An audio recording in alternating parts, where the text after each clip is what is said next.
Gist ਕੀ ਹੈ ਚੋਣਾਂ ਦਾ? ਇਹ ਇਲੈਕਸ਼ਨ ਕੁਝ ਸਭ ਤੋਂ ਹਟ ਕੇ ਹੈ।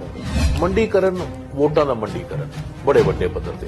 ਹੁਣ ਚੰਗੇ ਲੋਕੀ ਕਹਿੰਦੇ ਨੇ ਜਿੱਤਣ ਵਾਲਿਆਂ ਨੂੰ ਲੈ ਕੇ ਆਉਣਾ, ਚੰਗਾ ਹੋਏ ਜਾਂ ਮਾੜਾ ਹੋਏ ਪਰ ਜਿੱਤਣ ਵਾਲਾ ਹੋਵੇ। ਬਦਲਾਵ ਕਿੱਥੋਂ?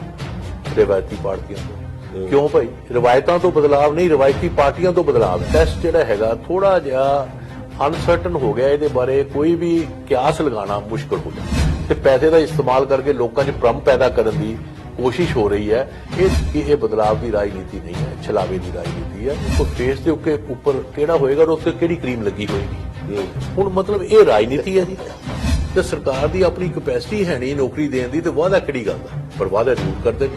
ਤੁਸੀਂ ਇਹ ਨਹੀਂ ਕਹਿ ਸਕਦੇ ਕਿ ਮੈਂ ਵਾਅਦਾ ਕੀਤਾ ਸੀਗਾ ਬੰਦੇ ਨੂੰ ਜੇਲ੍ਹ ਨੂੰ ਕਰਨ, ਮੈਂ ਕਰਤਾ ਤੇ ਡਰੱਗ ਉੱਥੇ ਦੀ ਉੱਥੇ ਹੈ, ਬੰਦਾ ਜੇਲ੍ਹ 'ਚ ਕਰਦਾ ਹੈ। ਓਪੀਨੀਅਨ ਪੋਲ ਵੀ ਕੈਂਪੇਨਿੰਗ ਦਾ ਇੱਕ ਮੈਥਡ ਬਣ ਗਿਆ।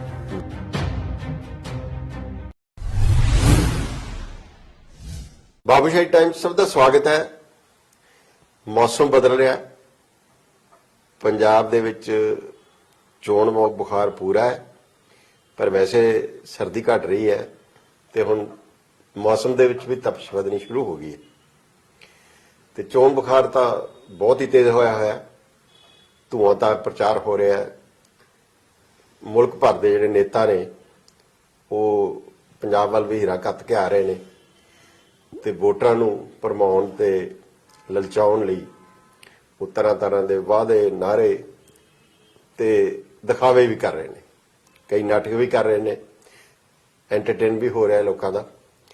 ਤੇ ਇਸ ਸਾਰੇ ਦੌਰ 'ਚ ਸਾਰੇ ਚੋਣ ਜਿਹੜਾ ਮਾਹੌਲ ਬਣਿਆ ਹੈ ਉਹਦੇ 'ਚ ਗੰਭੀਰ ਮੁੱਦੇ ਵੀ ਹੈਗੇ ਨੇ, ਏਜੰਡੇ ਵੀ ਹੈਗੇ ਨੇ, ਜਿਨ੍ਹਾਂ ਬਾਰੇ ਗੱਲ ਕਰਨੀ ਬਹੁਤ ਜ਼ਰੂਰੀ ਹੈ ਕਿ ਚੋਣ ਦਾ ਰੁਖ ਕੀ ਹੈ ਤੇ ਕਿੱਧਰ ਜਾ ਰਹੀ ਹੈ ਤੇ ਕਿਹਨਾਂ ਮੁੱਦਿਆਂ ਤੇ ਲੜੀ ਜਾ ਰਹੀ ਚੋਣ। ਇਸ ਵਿਚਾਰ ਚਰਚਾ 'ਚ ਅੱਜ ਅਸੀਂ ਗੱਲ ਕਰਾਂਗੇ ਡਾਕਟਰ ਪ੍ਰਮੋਦ ਕੁਮਾਰ ਨਾਲ। ਡਾਕਟਰ ਪ੍ਰਮੋਦ ਬਾਰੇ ਬਹੁਤ ਲੋਕੀ ਜਾਣਦੇ ਨੇ। ਸੋਸ਼ਲ ਸਾਇੰਟਿਸਟ ਨੇ, ਐਨਾਲਿਸਟ ਨੇ ਤੇ ਰਿਸਰਚਰ ਨੇ ਤੇ ਆਈਡੀਸੀ ਚੰਡੀਗੜ੍ਹ ਦੇ ਡਾਇਰੈਕਟਰ ਨੇ। Doctor Sahib welcome. Thank you ਬਲੀ ਜੀ। ਇਹ ਦੱਸੋ, ਸ਼ੋਰ ਸ਼ਰਾਬਾ ਤਾਂ ਬਹੁਤ ਹੈ, ਰੌਲਾ ਰੱਪਾ ਬੜਾ ਹੈ, ਪਰ ਜਿਸਟ ਕੀ ਹੈ ਚੋਣਾਂ ਦਾ? ਅਸਲ 'ਚ ਕੀ ਇੱਕ ਹੈ ਕਿ ਚੋਣਾਂ ਜਿਹੜੀਆਂ ਪਹਿਲਾਂ ਦੀਆਂ ਚੋਣਾਂ ਤੇ ਇਸ ਵਾਰ ਦੀਆਂ ਚੋਣਾਂ 'ਚ ਕੀ ਫਰਕ ਹੈ? ਦੇਖੋ ਬੱਲੀ ਜੀ, ਮੈਂ ਕੋਈ 3 ਦਹਾਕਿਆਂ ਤੋਂ ਪੰਜਾਬ ਦੀ ਰਾਜਨੀਤੀ ਨੂੰ ਸਮਝਣ ਦੀ ਕੋਸ਼ਿਸ਼ ਕਰ ਰਿਹਾ ਔਰ ਇਹ ਪਹਿਲੀ ਵਾਰ ਹੈ ਕਿ ਮੈਨੂੰ ਇਹ ਲੱਗ ਰਿਹਾ ਹੈ ਕਿ ਇਹ ਇਲੈਕਸ਼ਨ ਕੁਝ ਸਭ ਤੋਂ ਹਟ ਕੇ ਹੈ। ਇਹਦੇ ਵਿੱਚ ਜਿਹਨੂੰ ਅਸੀਂ ਕਰਾਊਡਿੰਗ ਆਫ ਇਲੈਕਟੋਰਲ ਸਪੇਸ ਕਹਿੰਦੇ ਆ ਕਿ ਬੜੀਆਂ ਪਾਰਟੀਆਂ ਨੇ, 5 ਆਪਸ਼ਨਸ ਨੇ, ਹੋਰ ਵੀ ਇੰਡੀਪੈਂਡੈਂਟ ਕੈਂਡੀਡੇਟ ਖੜੇ ਹੋਏ ਨੇ। ਆਪਸ਼ਨ ਬੜੀਆਂ ਨੇ ਪਰ ਚੁਆਇਸ ਕੋਈ ਨਹੀਂ। ਮੈਂ ਮਤਲਬ ਇਹ ਗੱਲ ਜਿਹੜੀ ਤੁਸੀਂ ਕਰੀ ਨਾ, ਉਹ ਪਹਿਲਾਂ ਜਦੋਂ ਮੈਂ ਅੱਜ ਰੋਬਿਨ ਹੋਰਾਂ ਨਾਲ ਗੱਲ ਕਰ ਰਿਹਾ ਸੀ, ਉਹ ਕਹਿੰਦੇ ਸੀ ਵੀ ਲੋਕ ਬਦਲ ਚਾਹੁੰਦੇ ਨੇ ਪਰ ਨਾਲ ਮਤਲਬ ਉਤਸ਼ਾਹ ਨਹੀਂ, ਉਹਦੇ ਵੋਟਾਂ ਵਾਸਤੇ ਉਹਨਾਂ ਦਾ ਉਤਸ਼ਾਹ ਨਹੀਂ ਹੈ, ਉਹਨੂੰ ਸਮਝ ਨਹੀਂ ਆ ਰਹੀ। ਹਾਂ, ਉਹਦੇ 'ਚ ਇਹ ਹੈ ਕਿ ਵੀ ਜਦੋਂ ਤੁਹਾਡੇ ਕੋਲ ਚੁਆਇਸ ਨਹੀਂ ਹੈ ਪਰ ਚੁਆਇਸ ਦੇ ਨਾਂ ਤੇ ਕੁਝ ਫੇਕ ਪ੍ਰੋਡਕਟ ਜਿਹੜੇ ਮਾਰਕੀਟ 'ਚ ਆਉਂਦੇ ਨੇ, ਉਹ ਇੰਨਾ ਜ਼ਿਆਦਾ ਲੋਕਾਂ ਨੂੰ ਕੋਈ ਐਨਥਿਊਜ਼ ਨਹੀਂ ਕਰਦੇ। ਤੇ ਮੈਂ ਇਹ ਦੇਖ ਰਿਹਾ ਕਿ ਪਹਿਲੀ ਇਲੈਕਸ਼ਨ ਹੈ ਕਿ ਜਿਹੜੇ ਲੀਡਰ ਨੇ, ਨੇਤਾ ਨੇ, ਉਹ ਤਾਂ ਬੜਾ ਸ਼ੋਰ ਸ਼ਰਾਬਾ ਉਹਨਾਂ ਦਾ, ਬੜਾ ਕੰਮ ਕਰ ਰਹੇ ਨੇ, ਇੱਧਰ ਜਾ ਰਹੇ ਨੇ, ਇੱਕ ਪਾਰਟੀ ਜਾਂਦੇ ਨੇ, ਰਾਤ ਉੱਧਰ ਰਹਿ ਕੇ ਦੂਜੀ ਪਾਰਟੀ ਜਾ ਜਾਂਦੇ ਨੇ, ਬੜੀ ਮਿਹਨਤ ਕਰ ਰਹੇ ਨੇ। ਪਰ ਜਿਹੜੇ ਲੋਕ ਨੇ ਉਹ ਕੋਈ ਇਸ ਗੱਲ ਤੋਂ ਬਹੁਤੇ ਐਂਟਰਟੇਨ ਨਹੀਂ ਹੋ ਰਹੇ, ਬਹੁਤੇ ਜ਼ਿਆਦਾ ਖੁਸ਼ ਨਹੀਂ। ਉਹਦਾ ਇੱਕ ਕਾਰਨ ਵੀ ਹੈ। ਉਹਦਾ ਕਾਰਨ ਇਹ ਹੈ ਕਿ ਵੀ ਪਹਿਲੇ ਇੰਨੀ ਮਿਹਨਤ ਸ਼ਾਇਦ ਪਾਰਟੀਆਂ ਨੂੰ ਨਹੀਂ ਕਰਨੀ ਪੈਂਦੀ ਸੀ ਕਿ ਲੋਕ ਕਿਸੇ ਵਿਚਾਰਧਾਰਾ ਨਾਲ ਕਾਫੀ ਹੱਦ ਤੱਕ ਕੁਝ ਲੋਕ ਜੁੜੇ ਹੁੰਦੇ ਸੀ। ਠੀਕ ਹੈ। ਹੁਣ ਕਾਫੀ ਲੋਕ ਜਿਹੜੇ ਨੇ ਵਿਚਾਰਧਾਰਾ ਦਾ ਉਹਨਾਂ ਨੇ ਦੇਖ ਲਿਆ ਕਿ ਜੇ ਲੀਡਰ ਹੀ ਵਿਚਾਰਧਾਰਾ ਦੇ ਨਾਲ ਨਹੀਂ ਜੁੜੇ ਹੋਏ ਤੇ ਅਸੀਂ ਕਿਸ ਗੱਲ ਲਈ ਜੁੜੇ ਹੋਏ ਹਾਂ। ਔਰ ਮੈਂ ਇਹ 'ਚ ਤੁਹਾਨੂੰ ਇੱਕ ਲੀਡਰ ਤਾਂ ਰਾਤੋਂ ਰਾਤ ਪਾਲੇ ਬਦਲ ਜਾਂਦੇ ਨੇ। ਇਹ 'ਚ ਮੈਂ ਇੱਕ ਉਦਾਹਰਨ ਤੁਹਾਨੂੰ ਦੇ ਦਿੰਦਾ ਕਿ ਜਿਵੇਂ ਪਹਿਲੇ ਅਸੀਂ ਸਾਰੇ ਕਹਿੰਦੇ ਹੁੰਦੇ ਸੀ ਵੀ ਜਿਹੜੇ ਲੋਕ ਮਿਸ਼ਨਰੀ ਨੇ, ਕੰਮ ਕਰਦੇ ਨੇ, ਤੇ ਜੇ ਉਹਨੂੰ ਮੁਹਾਵਰਾ ਕਹੀਏ ਕਿ ਧਰਮ ਕੀ ਜੀਤ ਹੁੰਦੀ ਹੈ, ਜਿਹੜੇ ਲੋਕ ਕਮਿਟਡ ਆ ਉਹਨਾਂ ਦੀ ਜਿੱਤ ਹੋਏਗੀ। ਉਹਨੂੰ ਕਹਿੰਦੇ ਨਹੀਂ, ਜੀਤ ਹੀ ਧਰਮ ਹੈ ਕਿ ਜਿੱਤੋ ਤੇ ਉਹੀ ਧਰਮ ਹੈ, ਵਿਨੇਬਿਲਿਟੀ। ਸੋ ਜਿਹੜਾ ਕੈਂਡੀਡੇਟ ਵਿਨੇਬਿਲਿਟੀ ਹੈ, ਜਿੱਤ ਕੇ ਲਿਆ ਸਕਦਾ ਹੈ, ਉਹੀ ਕੈਂਡੀਡੇਟ ਹੈ। ਤੇ ਇਹਦਾ ਮਤਲਬ ਇਹ ਆ ਵੀ ਲੋਕਾਂ 'ਚ ਕੰਮ ਕਰੋ ਨਾ ਕਰੋ। ਜੇ ਮੀਡੀਆ ਦੇ ਪ੍ਰਚਾਰ ਨਾਲ ਲੀਡਰ ਬਣਦੇ ਉਹਦਾ ਬਣ ਜਾਓ, ਜੋ ਮਰਜ਼ੀ ਤਰੀਕਾ ਬਣਾ ਕੇ ਲੀਡਰ ਬਣ ਜਾਓ, ਪੈਸਾ ਖਰਚ ਕੇ ਜਿਵੇਂ ਮਰਜ਼ੀ ਤੁਸੀਂ ਲੀਡਰ ਬਣ ਜਾਓ। ਤੋ ਇਹਨੂੰ ਵਿਨੇਬਿਲਿਟੀ ਕ੍ਰਾਈਟੇਰੀਆ ਇਹ ਜਿਹੜਾ ਮੈਨੂੰ ਇੱਕ ਹੁਣ ਬਲੇਟੈਂਟ ਲੱਗਿਆ, ਜ਼ਿਆਦਾ ਹੀ ਉੱਭਰ ਕੇ ਅੱਗੇ ਆਇਆ। ਪਹਿਲੇ ਇੰਨਾ ਨਹੀਂ ਹੋਇਆ ਕਰਦਾ ਸੀ, ਫਿਰ ਵੀ ਇਸ ਵਾਰ ਤਾਂ ਬਹੁਤ ਜ਼ਿਆਦਾ ਹੈ। ਫਿਰ ਵੀ ਪਾਰਟੀਆਂ ਇੱਕ ਫਸਾਦ ਜਿਹਾ ਬਣਾ ਕੇ ਰੱਖਦੀਆਂ ਸੀ, ਇੱਕ ਚਿਹਰਾ ਜਿਹਾ ਵੀ ਅਸੀਂ ਨਹੀਂ ਚੰਗੇ ਲੋਕਾਂ ਨੂੰ ਲੈ ਕੇ ਆਉਣਾ। ਉਹ ਕੋਈ ਕਹਿੰਦੇ ਅਸੀਂ ਸੈਕੂਲਰ ਆ, ਕੋਈ ਕਹਿੰਦਾ ਸੀ ਅਸੀਂ ਇਹ, ਮਤਲਬ ਅਲੱਗ-ਅਲੱਗ ਉਹ ਆਪਣਾ ਰੱਖਦੇ ਸੀ ਵੀ ਸਾਡਾ ਫਰਕ ਹੈਗਾ ਵਾਕਿਆ। ਉਹ ਚੰਗੇ ਲੋਕਾਂ ਨੂੰ ਲੈ ਕੇ ਆਣਾ। ਹੁਣ ਚੰਗੇ ਲੋਕੀ ਕਹਿੰਦੇ ਨਹੀਂ ਜਿੱਤਣ ਵਾਲਿਆਂ ਨੂੰ ਲੈ ਕੇ ਆਣਾ, ਚੰਗਾ ਹੋਏ ਜਾਂ ਮਾੜਾ ਹੋਏ ਪਰ ਜਿੱਤਣ ਵਾਲਾ ਹੋਵੇ। ਸੋ ਇਹ ਇੱਕ ਬਦਲਾਅ ਮੈਂ ਇਹਦੇ 'ਚ ਹੁਣ ਦੇਖ ਰਿਹਾ। ਔਰ ਇਹਦੇ ਨਾਲ ਤੀਜੀ ਗੱਲ ਜਿਹੜੀ ਜੁੜੀ ਮੈਨੂੰ ਹੁਣ ਨਜ਼ਰ ਆਉਂਦੀ ਹੈ ਇਹਦੇ 'ਚ ਕਿ ਪਹਿਲਾ ਇਲੈਕਸ਼ਨ ਹੈ ਸ਼ਾਇਦ ਜਿਹਦੇ 'ਚ ਪੰਜਾਬ ਦੇ ਸੰਦਰਭ 'ਚ ਕਿ ਉਹ ਗੱਲਾਂ ਹੋ ਰਹੀਆਂ ਜਿਵੇਂ ਐਕਸਕਲੂਸਿਵ ਵੋਟ ਬੈਂਕ, ਜਿਵੇਂ ਅਸੀਂ ਕਹਿੰਦੇ ਆ ਕਿ ਇੱਕ ਦਲਿਤਾਂ ਦਾ ਵੋਟ ਬੈਂਕ ਹੈ ਜੀ, ਇੱਕ ਹਿੰਦੂਆਂ ਦਾ ਵੋਟ ਬੈਂਕ ਹੈ ਜੀ, ਇੱਕ ਜੱਟ ਕਿਸਾਨ ਦਾ ਵੋਟ ਬੈਂਕ ਹੈ, ਇੱਕ ਸ਼ਹਿਰੀ ਦਾ, ਇੱਕ ਨਹੀਂ ਸ਼ਹਿਰੀ ਦਾ, ਇੱਕ ਪਿੰਡ ਵਾਲੇ ਦਾ ਵੋਟ ਬੈਂਕ ਹੈ। ਪੰਜਾਬ 'ਚ ਪਹਿਲੇ ਕਦੀ ਇਸ ਤਰ੍ਹਾਂ ਦੀਆਂ ਕੈਟੇਗਰੀ ਜਿਹਨੂੰ ਅਸੀਂ ਕਹਿੰਦੇ ਹਾਂ ਉਹਦਾ ਇਸਤੇਮਾਲ ਨਹੀਂ ਹੁੰਦਾ ਸੀ। ਮਤਲਬ ਪ੍ਰਭਾਵ ਹੁੰਦੇ ਸੀ ਪਰ ਏਦਾਂ ਸ਼ਾਰਪਲੀ ਇਹ ਡਿਸਕਸ ਨਹੀਂ ਮਤਲਬ ਹੁੰਦੇ। ਜਿਹੜਾ ਇਹਨੂੰ ਅਸੀਂ ਕਹਿੰਦੇ ਆ ਕਿ ਵੀ ਇਹਦਾ ਇਸਤੇਮਾਲ ਸਿਰਫ ਇੱਕ ਪਾਰਟਿਕੂਲਰ ਛੋਟੇ ਸੈਕਸ਼ਨ 'ਚ ਹੁੰਦਾ ਸੀ। ਮੈਂ ਤੁਹਾਨੂੰ ਐਗਜ਼ਾਮਪਲ ਦੇ ਦਿੰਦਾ, ਜਿਵੇਂ ਬਹੁਜਨ ਸਮਾਜ ਪਾਰਟੀ ਉਹਦੀ ਹੋਲਡ 5-6% ਤੇ ਰਹੀ ਹੈ, ਤੇ ਇੰਨਾ ਕੀ ਤੁਸੀਂ ਐਕਸਕਲੂਸਿਵ ਵੋਟ ਬੈਂਕ ਕਹਿ ਲਓ, ਜਦਕਿ ਦਲਿਤ ਪਾਪੂਲੇਸ਼ਨ 32% ਦੇ ਕਰੀਬ ਹੈ। ਇਸ ਤਰ੍ਹਾਂ ਹੀ ਜਿਹੜਾ ਤੁਹਾਡਾ ਅਰਬਨ ਹਿੰਦੂ ਹੈ ਜਾਂ ਸੈਮੀ ਅਰਬਨ ਏਰੀਆ 'ਚ ਹਿੰਦੂ ਰਹਿੰਦਾ ਹੈ, ਤੇ ਬੀਜੇਪੀ ਦਾ ਸਪੋਰਟ ਬੇਸ ਜੇ 1992 ਦੇ ਇਲੈਕਸ਼ਨ ਤੋਂ ਪਹਿਲੇ ਦੇਖ ਲਓ 6% ਦੇ ਆਸ-ਪਾਸ ਸੀਗਾ, ਔਰ ਉਸ ਤੋਂ ਬਾਅਦ 8% ਦੇ 9% ਦੇ ਆਸ-ਪਾਸ। ਸੋ ਸਾਰੇ ਉਧਰ ਨਹੀਂ ਜਾਂਦੇ। ਉਹ ਵੀ ਐਕਸਕਲੂਸਿਵ ਵੋਟ ਬੈਂਕ ਸਾਰਾ ਨਹੀਂ ਹੈ, ਉਹ ਇੱਕ ਛੋਟਾ ਸੈਕਸ਼ਨ ਇਹ ਜਾਂਦਾ ਸੀ। ਇਸ ਕਰਕੇ ਮੈਨੂੰ ਲੱਗਦਾ ਵੀ ਇਸ ਵਾਰ ਉਹ ਕੈਟੇਗਰੀਜ਼ ਦਾ ਖੁੱਲੇ ਤੌਰ ਤੇ ਇਸਤੇਮਾਲ ਹੋਇਆ, ਵਰਤੋਂ ਹੋ ਰਹੀ ਹੈ, ਔਰ ਜਿੰਨੇ ਪੰਜਾਬ ਦੀ ਰਾਜਨੀਤੀ ਨੂੰ ਪੋਲਰਾਈਜ਼ ਵੀ ਕੀਤਾ। ਔਰ ਮੈਂ ਇਹਨੂੰ ਕੋਈ ਸਮਝਦਾ ਵੀ ਇਹ ਕੋਈ ਚੰਗਾ ਟ੍ਰੈਂਡ ਹੈ ਨਹੀਂ। ਬਲ ਤੁਹਾਡਾ ਮਤਲਬ ਇਹ ਗੱਲ ਜਿਹੜੀ ਪੋਲਰਾਈਜੇਸ਼ਨ ਦੀ ਚੱਲ ਰਹੀ ਹੈ ਵੀ ਕਿਸੇ ਹੱਦ ਤੱਕ ਪੋਲਰਾਈਜੇਸ਼ਨ ਹੋ ਰਹੀ ਹੈ। ਹੋ ਰਹੀ ਹੈ, ਪਰ ਮੈਨੂੰ ਇਹ ਲੱਗਦਾ ਹੈ ਵੀ ਇਹ ਲੰਬੇ ਸਮੇਂ ਨਹੀਂ ਚੱਲ ਸਕਦੀ। ਸਤਹੀ ਤੌਰ ਤੇ ਹੈ, ਉਪਰੀ ਤੌਰ ਤੇ ਪੋਲਰਾਈਜੇਸ਼ਨ ਹੈ, ਔਰ ਕੁਝ ਥੋੜੇ ਸੈਕਸ਼ਨ ਇਹਦੇ ਨਾਲ ਇਨਫਲੂਐਂਸ ਵੀ ਹੁੰਦਾ, ਉਹ ਹਰ ਵੇਲੇ ਹੁੰਦਾ। ਕੋਈ ਇਹਦੇ ਬਾਰੇ ਕੀ ਕਾਰਨ ਪੰਜਾਬ ਦੀ ਕਲਚਰਲ ਹਿਸਟਰੀ ਹੈ ਜਾਂ ਪੰਜਾਬ ਦੇ ਮਤਲਬ ਕਿਹੜੇ ਕਾਰਨ ਨੇ ਜਿਹੜੇ ਕਰਕੇ ਨਹੀਂ? ਦੇਖੋ, ਪੰਜਾਬ ਦਾ ਜਿਹੜਾ ਇੱਕ ਬੜਾ ਰਿਚ ਵਿਰਸਾ ਹੈ, ਉਹ ਖਾਲੀ ਧਰਮ ਦਾ ਨਹੀਂ ਹੈ। ਸਿੱਖੀਜ਼ਮ ਦਾ ਇੱਕ ਆਪਣਾ ਬੜਾ ਵੱਡਾ ਰੋਲ ਹੈ, ਆਰਿਆ ਸਮਾਜ ਦਾ ਵੀ ਹੈ, ਪਰ ਇੱਕ ਸੂਫੀ ਟ੍ਰੈਡੀਸ਼ਨ ਹੈ। ਔਰ ਪੰਜਾਬ ਦੇ ਵਿਰਸੇ 'ਚ ਜਿਹੜੀਆਂ ਮੂਵਮੈਂਟਸ ਆਉਂਦੀਆਂ ਰਹੀਆਂ, ਉਹ ਸਾਰੀਆਂ ਨੇ ਇਸ ਵਿਰਸੇ ਨੂੰ ਬੜਾ ਆਪਸ 'ਚ ਮਿਲਾ ਕੇ ਰੱਖਿਆ। ਉਹ ਐਕਸਕਲੂਸਿਵ ਨਹੀਂ ਹੋਣ ਦਿੱਤਾ। ਇੰਟੀਗ੍ਰੇਸ਼ਨ ਵਾਲੀ ਜਿਹੜਾ ਵਿਰਸਾ ਹੈ, ਤੇ ਉਸ ਵਿਰਸੇ ਦੇ ਵਿੱਚ ਜਿਹੜੀ ਇਲੈਕਸ਼ਨ ਵੀ ਜਿਹੜਾ ਪੋਲਿਟਿਕਸ ਵੀ ਸੀਗਾ ਇਲੈਕਟੋਰਲ, ਉਹਨੇ ਵੀ ਹੌਲੀ ਮੈਂ ਜੇ ਆਪਾਂ ਕਹਾਂ ਪੰਜਾਬੀ ਸੂਬੇ ਤੋਂ ਬਾਅਦ ਉਹ ਜਿਹੜਾ ਇਲੈਕਸ਼ਨ ਦਾ ਪ੍ਰੋਸੈਸ ਸੀਗਾ ਉਹ ਘੱਟ ਡਿਵੀਸਿਵ ਹੁੰਦਾ ਗਿਆ, ਪੋਲਰਾਈਜ਼ ਘੱਟ ਹੁੰਦਾ ਗਿਆ। ਤੇ 1997 ਚ ਆ ਗਏ ਤੇ ਮੋਗਾ ਡੈਕਲੇਰੇਸ਼ਨ ਆ ਜਾਂਦੀ ਹੈ, ਜਿੱਥੇ ਇਹ ਕਿਹਾ ਜਾਂਦਾ ਹੈ ਕਿ ਕੋਈ ਵੀ ਡਿਸਕ੍ਰਿਮੀਨੇਸ਼ਨ ਜੇ ਪੰਜਾਬ ਦੇ ਖਿਲਾਫ ਹੁੰਦਾ ਹੈ ਉਹ ਸਿੱਖਾਂ ਦੇ ਖਿਲਾਫ ਨਹੀਂ ਮੰਨਿਆ ਜਾਏਗਾ, ਸਾਰੇ ਪੰਜਾਬੀਆਂ ਦੇ ਖਿਲਾਫ ਮੰਨਿਆ ਜਾਏਗਾ। ਉਹਦੇ ਚ ਹਿੰਦੂ ਵੀ ਉਹਨਾਂ ਹੀ ਆਪਣੇ ਡਿਸਕ੍ਰਿਮੀਨੇਸ਼ਨ ਮੰਨੇ ਔਰ ਦੂਜਾ ਵੀ ਮੰਨੇ। ਮੈਂ ਸਮਝਦਾ ਵੀ ਇਹ 97 ਤੋਂ ਬਾਅਦ ਹੀ ਉਹ ਵੀ ਦੇਖੋ ਪੰਜਾਬੀ ਵਾਲਾ ਬਦਲਿਆ ਵੀ ਬਾਅਦ ਚ, ਜਿਹੜਾ ਉਹ ਮੂਵਮੈਂਟ ਸੀ ਵੀ ਜਿਹੜੇ ਪੰਜਾਬੀ ਨਾਲ ਲਿਖਾਓ ਮਾਤ ਭਾਸ਼ਾ, ਬਾਅਦ ਚ ਉਹ ਚੇਂਜ ਵੀ ਹੋ ਗਿਆ ਸੀ। ਚੇਂਜ ਵੀ ਹੋਇਆ, 91% ਲੋਕਾਂ ਨੇ ਫਿਰ ਲਿਖਾਇਆ। ਇਹਦਾ ਮਤਲਬ ਇਹ ਹੈ ਕਿ ਪੰਜਾਬ ਉਸ ਪਾਸੇ ਵੀ ਚੱਲਿਆ ਸੀ। ਸੋ ਇਹ ਇੱਕ ਉਸ ਗੱਲ ਦੀ, ਪਰ ਇਹਦੇ ਨਾਲ ਹੁਣ ਜਿਹੜੀ ਜੁੜੀ ਹੋਈ ਜਿਹੜੀ ਗੱਲ ਮੈਨੂੰ ਦੂਜੀ ਲੱਗਦੀ ਹੈ ਇਹਦੇ ਚ ਮੰਡੀਕਰਨ ਦੀ।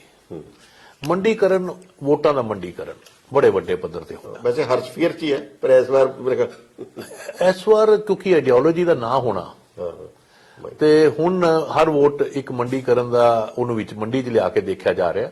ਉਹਨਾਂ ਨੂੰ ਲੁਭਾਣੇ ਵਾਅਦੇ ਕੀਤੇ ਜਾ ਰਹੇ ਨੇ ਔਰ ਬੜੇ ਵੱਡੇ ਪੱਧਰ ਤੇ ਕੀਤੇ ਜਾ ਰਹੇ ਨੇ।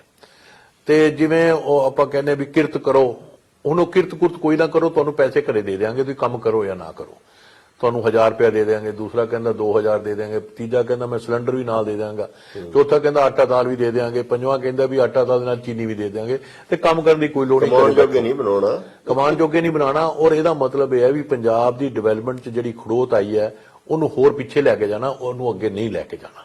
ਇਹ ਮੰਡੀਕਰਨ ਦਾ ਜਿਹੜਾ ਹੈ, ਹਾਲਾਂਕਿ ਮਾਰਕੀਟ ਜਿਹੜੀ ਹੁੰਦੀ ਹੈ ਉਹ ਡਿਵੈਲਪਮੈਂਟ ਲੈ ਕੇ ਜਾਂਦੀ ਹੈ, ਇਹ ਜਦੋਂ ਪਰ ਇਲੈਕਸ਼ਨ ਪ੍ਰੋਸੈਸ ਦਾ ਜਿਹੜਾ ਮੰਡੀਕਰਨ ਹੈ ਉਹ ਸਗੋਂ ਪਿੱਛਾ ਖਿੱਚੂ ਹੈ, ਨੈਗੇਟਿਵ ਆ, ਅੱਗੇ ਲੈ ਕੇ ਨਹੀਂ ਜਾ ਰਿਹਾ। ਤੀਜਾ ਜਿਹੜਾ ਮੈਨੂੰ ਇਹਦੇ 'ਚ ਗੱਲ ਲੱਗੀ ਹੈ, ਜਿਸ ਤਰ੍ਹਾਂ ਮੀਡੀਆ ਦਾ ਪ੍ਰਚਾਰ ਹੈ ਜਿਹਨੂੰ ਅਸੀਂ ਜੇ ਕਹੀਏ ਵੀ simple answer to complex questions, ਔਖੇ ਸਵਾਲ ਜਵਾਬ ਬੜੇ ਸਿੱਧੇ ਦੇ ਦਿੱਤੇ ਜਾ ਰਹੇ ਨੇ। ਬਦਲਾਵ ਕਿੱਥੋਂ? ਰਿਵਾਇਤੀ ਪਾਰਟੀਆਂ ਤੋਂ। ਕਿਉਂ ਭਾਈ? ਰਿਵਾਇਤਾਂ ਤੋਂ ਬਦਲਾਵ ਨਹੀਂ, ਰਿਵਾਇਤੀ ਪਾਰਟੀਆਂ ਤੋਂ ਬਦਲਾਵ ਹੈ। ਅਸੀਂ ਰਿਵਾਇਤਾਂ ਉਹੀ ਫਾਲੋ ਕਰਾਂਗੇ, ਅਸੀਂ ਕੰਮ ਉਹੀ ਕਰਾਂਗੇ ਜੋ ਉਹੀ, ਪਰ ਸਾਨੂੰ ਅਲੱਗ ਦੇਖੋ ਵੀ ਅਸੀਂ ਉਹੀ ਲੀਡਰ ਸਾਡੇ, ਉਹ ਇਧਰੋਂ ਕੋਈ ਡ੍ਰੌਪ ਆਊਟ ਹੋ ਕੇ ਆਇਆ ਕਾਂਗਰਸ ਚੋਂ, ਕੋਈ ਅਕਾਲੀ ਦਲ ਚੋਂ, ਕੋਈ ਕਿਸੇ ਹੋਰ ਪਾਰਟੀ ਚੋਂ, ਤੇ ਅਸੀਂ ਲੀਡਰ ਸਾਰੇ ਉਹੀ ਰੱਖਾਂਗੇ ਤੇ ਕੰਮ ਵੀ ਉਦਾਂ ਹੀ ਕਰਾਂਗੇ। ਪਰ ਰਿਵਾਇਤੀ ਪਾਰਟੀਆਂ ਤੋਂ ਅਲੱਗ ਹੋਣ ਦਾ ਮਤਲਬ ਬਦਲਾਵ ਹੈ। ਮੈਂ ਸਮਝਦਾ ਕਿ ਇਹ ਬਦਲਾਵ ਦੀ ਰਾਜਨੀਤੀ ਨਹੀਂ ਹੈ, ਛਲਾਵੇ ਦੀ ਰਾਜਨੀਤੀ ਹੈ।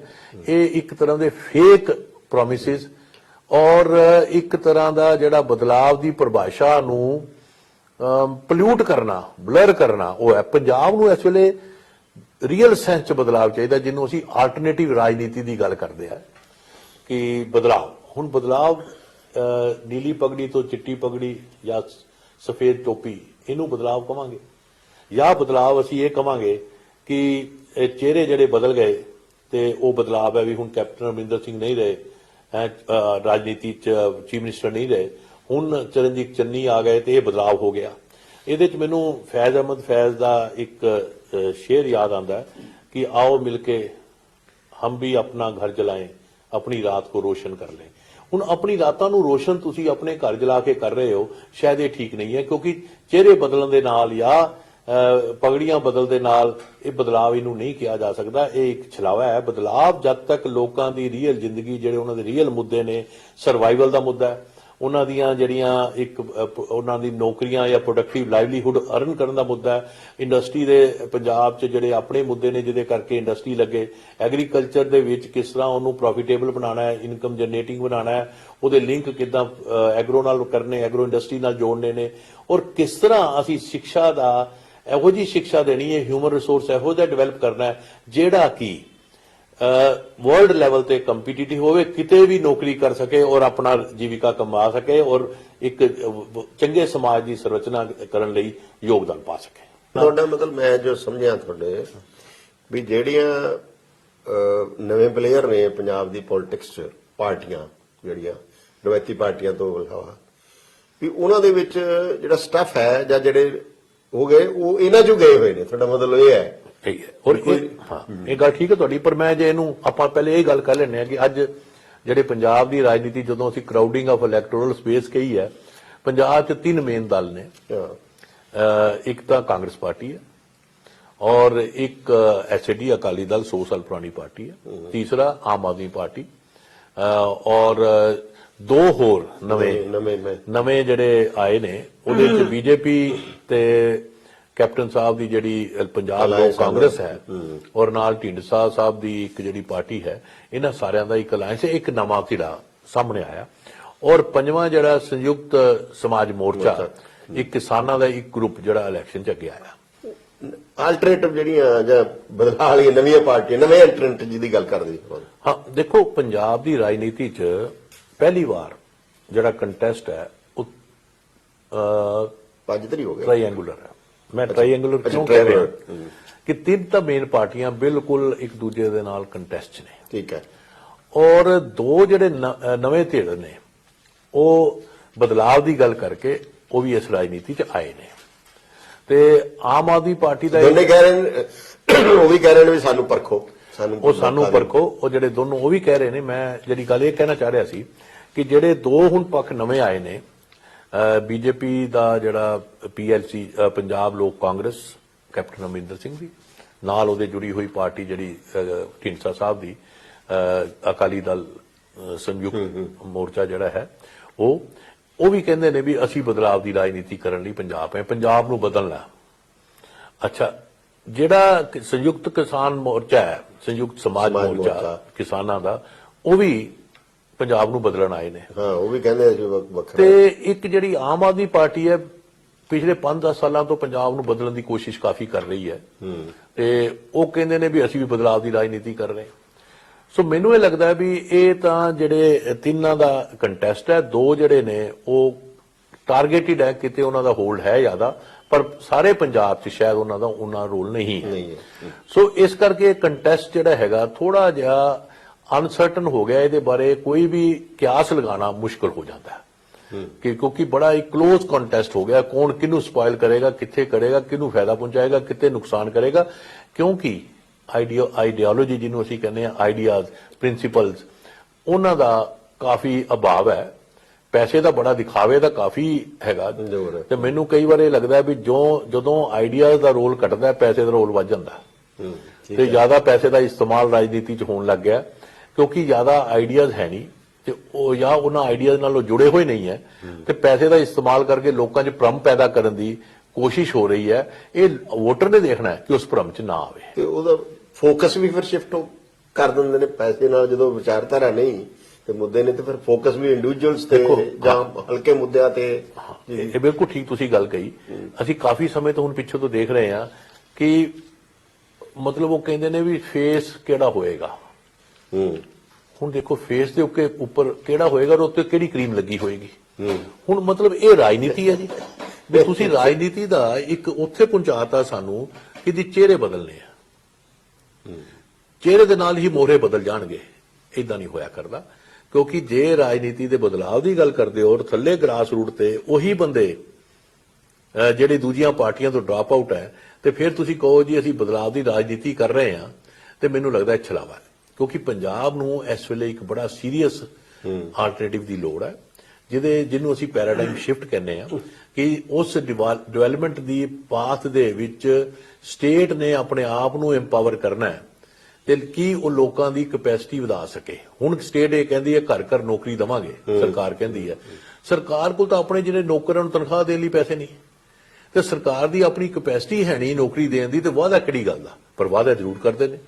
ਜਦ ਤੱਕ ਅਸੀਂ ਪਾਥ ਆਫ ਡਿਵੈਲਪਮੈਂਟ ਉਹ ਲਈ ਹੈ ਜਿਹਦੇ ਚ ਮਾਰਕੀਟ ਨੂੰ ਸਰੈਂਡਰ ਕਰਤਾ ਸਟੇਟ ਨੇ, ਗਵਰਨਮੈਂਟ ਨੇ, ਕਿ ਮਾਰਕੀਟ ਹੀ ਸਭ ਕੁਝ ਡਿਸਾਈਡ ਕਰੇਗੀ, ਫਿਰ ਨੌਕਰੀਆਂ ਤਾਂ ਮਾਰਕੀਟ ਨੇ ਦੇਣੀਆਂ ਨਾ, ਸਰਕਾਰ ਨੇ ਤਾਂ ਦੇਣੀਆਂ ਨਹੀਂ, ਪਰ ਵਾਅਦੇ ਹੁਣ ਸਰਕਾਰ ਕਰਦੀ ਹੈ।